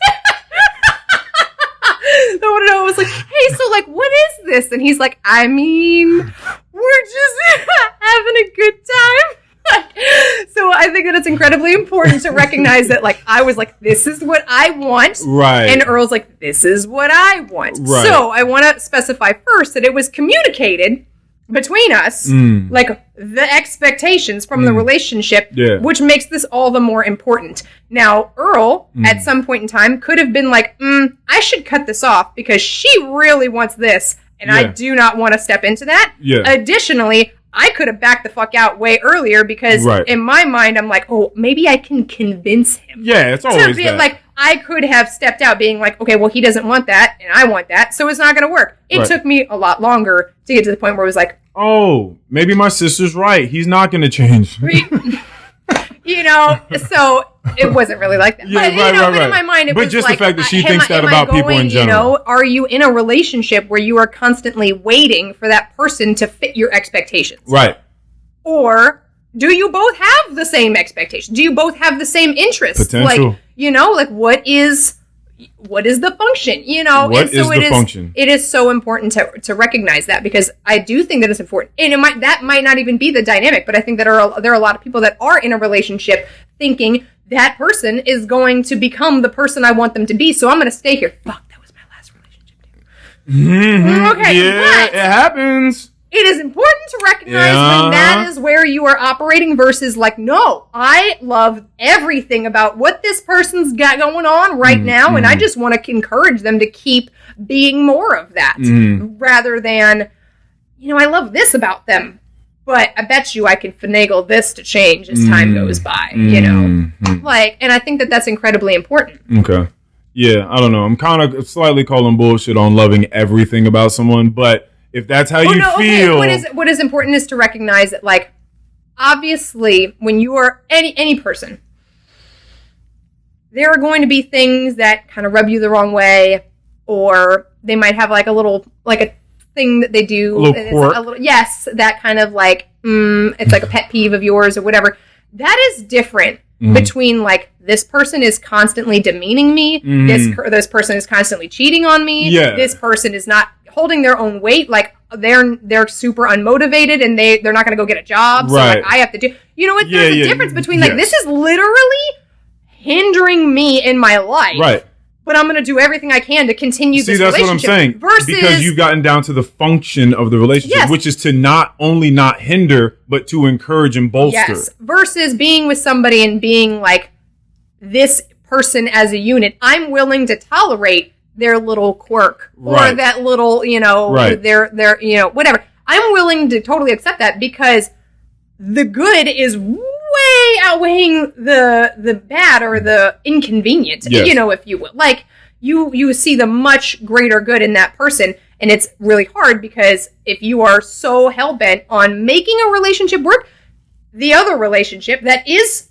hindering you, you'll do the same fucking thing. Yeah. And you will try to find that sliver. And you'll be like, if I just look at just that, then I can forget about all of this for a little while. Right. And it's that's why I think it's incredible. It's pathological is what it is. It's so, so tough. Yeah. So. Technicalities. So, I mean, is that pretty much it as far as the technicalities and the... Well, yeah, I wanted to, like, make sure, like, that was, I feel like that was a very big dynamic of the relationship, was, like, that was the... ultimately the reason why, like, it didn't continue. So I think that that's important to recognize. Yeah, very true. But it went well. I've always looked back when people have talked to me about it and been like, I thought it went pretty well, to be honest. Like, I think you and I have had two completely different, like, split screen ideas of how exactly it ended. When people talk to me about it, or I've ever talked to people about it, I've always been like, I thought it was pretty cool. Like, it seemed to me to be the most, I've always titled it the most civil breakup I'm really thankful to do that. That was a big part of why I wanted to follow up and why I wanted to tune into the podcast, because like that was the first relationship that I had ever been in where technically I was the one to leave the relationship. Yeah. Every relationship I was in before then, I was the one that got left. And there's a different mindset afterwards. Like when that relationship ended, I wondered, I'm like, if I had hurt him in some way because I made this decision, like how the fuck is he doing now that I don't talk to him anymore? Like, what did that do? Just because I'm on the receiving end most of the time. And I'm like, I know how hard that is. So it was like, again, it wasn't like, again, a really aggressive or horrifying breakup, but that was still a very big thing in my mind for a while that I never got to ask. I never got to reach out. You know, so like listening to podcasts, I was like, oh, good. Yeah. Earl he's still living his very best life. Like he's doing great. You know, and so it felt good to just know that was like, that was not a thing that actually like held him up or like really devastated him or like, great, good. Yeah, I've always been taken by the idea of spontaneity and that things just continue to come and go and live and breathe and die and you flourish and wither away. Like I've always been completely okay with that. So when people come in life, then I breathe in whatever beauty is brought by their presence while they're there. And when they're not. But there are plenty of other things still going on. So I think that idea of it's a healthy detachment, honestly, is the way that I look at it. And so it's always been fine for me, for people in general to come and go. I think that's okay. That's fantastic. I love it, actually. Yeah. Yeah, I do, which is why I can have these conversations, which is why I can just bring new people on. We haven't spoken in however long, but we just came here. We're hour 50 in, you know what I mean, to this recording, and that's just off the cuff. It's easy. Yeah. Because for me, you don't have to have these tetherings, these attachments to these really weird, distraughtful ideas about what it could be or what your relationship with that person was and why it's not that anymore and what the deficit means. It doesn't mean anything. Mm-hmm. That deficit, that not being there doesn't mean that when we come back together that there can't be a fruitful conversation that takes place. Absolutely. By any means. Yes. Because this has been a great conversation. You're here. You got the rainbow earrings on, the little tassels underneath them. You know what I mean? You came, you ate your soup. I offered you a spoon in my home. You're welcome. Be very had a great, you know what I mean? Had a great conversation about a lot of things, the technicalities of the relationship, the bringing the dog out of people so that they can exercise, trying to get them a little bit more mindful nutrition, single item meals, you call them. Yeah. All sorts of stuff. Yoga, where we are, how we feel. We're good. We're in good places. We're in good places. Why are you just laughing at me? This. It's a nice wrap up of everything. It's been really, really good. Fantastic. And so, how do you feel? So let's do this before we sign out. What is your summation of this conversation, of everything that has taken place? I think it's been fantastic. Honestly, in general, I think that the entire concept that I feel like for most people, they can't have this opportunity is with somebody that you've had a very close relationship with, and the dynamics of that relationship change. Right. You don't see each other, or you don't speak to each other for a period of time, and then you come back, right? And you can still see that person. My God, I loved one of my closest friends was sending me I think this spoke literally was like right after you said this in a podcast. She sent me this thing, and I was like, holy crap! Like that's incredibly important. As people are evolving, who you are right now is not who you were yesterday or 7 years ago or 17 years ago or whatever. Like, you know, who you are now is a different person. And the people that actively choose to want to be around that person. Yeah. To the effect of, like she was saying, like, I'm thankful that I get to know who you are right now. Right. And I think that it's so incredibly awesome that after all that time and after our previous notions of our relationship and everything like that we can just show up today and we can just look at each other and be like, I'm really thankful to be talking to you right now and who you are in this moment. Yeah, for sure. I think that's really fantastic. Not like I expected to show up and talk to Earl from 7 years ago. No. Right? You know? So I think that that's incredibly valuable. So I'm very thankful for that. And I think it's been a really fun conversation. Yeah. I wanted to point out, this is like in the back. What'd you want to point out, Jessica? What'd you want to point out? I'm not like, because at the end of the last pod, I thought it was funny that Mikey was like, oh, I'm going to talk about lyrics. Mm-hmm. What I thought was funny, and I'm so glad that you did this. I was like, Earl, thank you for bringing up a song that wasn't just a rap song and talking about the lyrics and how, like, sickness? This is going to get somebody in trouble. Yes, and I'm so glad, because you said down with the sickness, and I knew exactly what you were talking. I was like, oof, this is going to be, this is a lot.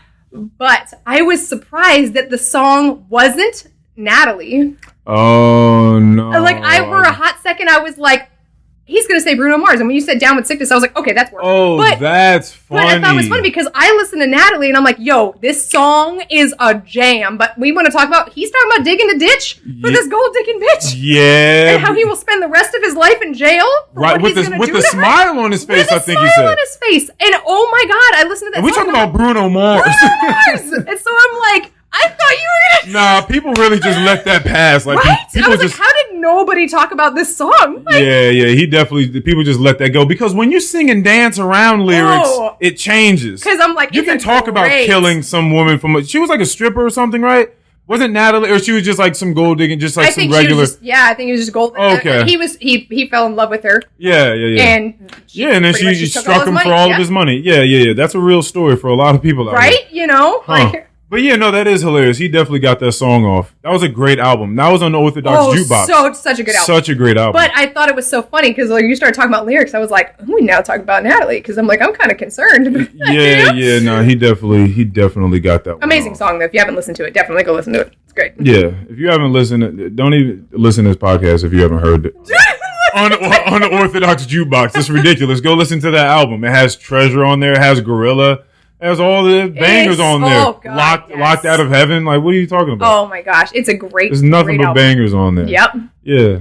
Anywho, so I definitely wanted to bring that up. Do you have some last words for the people, Jessica? We are here. Thank you so much for coming on the pod. Thank you so much for at a moment's notice. Earl, this Thank was you such so much a joy. for supporting the pod, for doing everything you have done, and giving your contributions in our DMs about things how we suck and how we can be better. I don't recall. But it's just really, really great that again you with do the those putting things. Words. I don't understand. I love that you did it. Honestly, it's just having our backs. Again, we gotta keep each other accountable. Yeah, you know because I'm about the negative reinforcement. We don't get enough of it. It's so frustrating. I know, like even as a teacher, like that's what I told you. Why I was like, I think that feedback is so important because as a teacher, when people come to me after a class and be like, oh my God, I love that you did this or you said this or whatever, and that this really worked for me or resonated with me. I'm like, oh my God, thank you so much. That helps me. I know how I reached you. Or when people come up and they're like, when they tell me, oh, okay, maybe switch how you pace this or maybe change the warm up a little bit so that we're a little more prepared for whatever. Like these are things that I need to know to get better. Otherwise, I'm just going to keep teaching shit classes. Like, we don't need to do that. Yeah. So I think it's incredibly important to also provide like, these are ways that you can legitimately get better, not just like, hey, constructive is the operative. Nobody cares about what you have to say, just so I can stop. Constructive is the operative word there. Absolutely. Constructive criticism is incredibly, incredibly useful. You can't just demolish. No. And not construct. No. You can't just break it down. You got to rebuild it, guys. Okay. Gosh.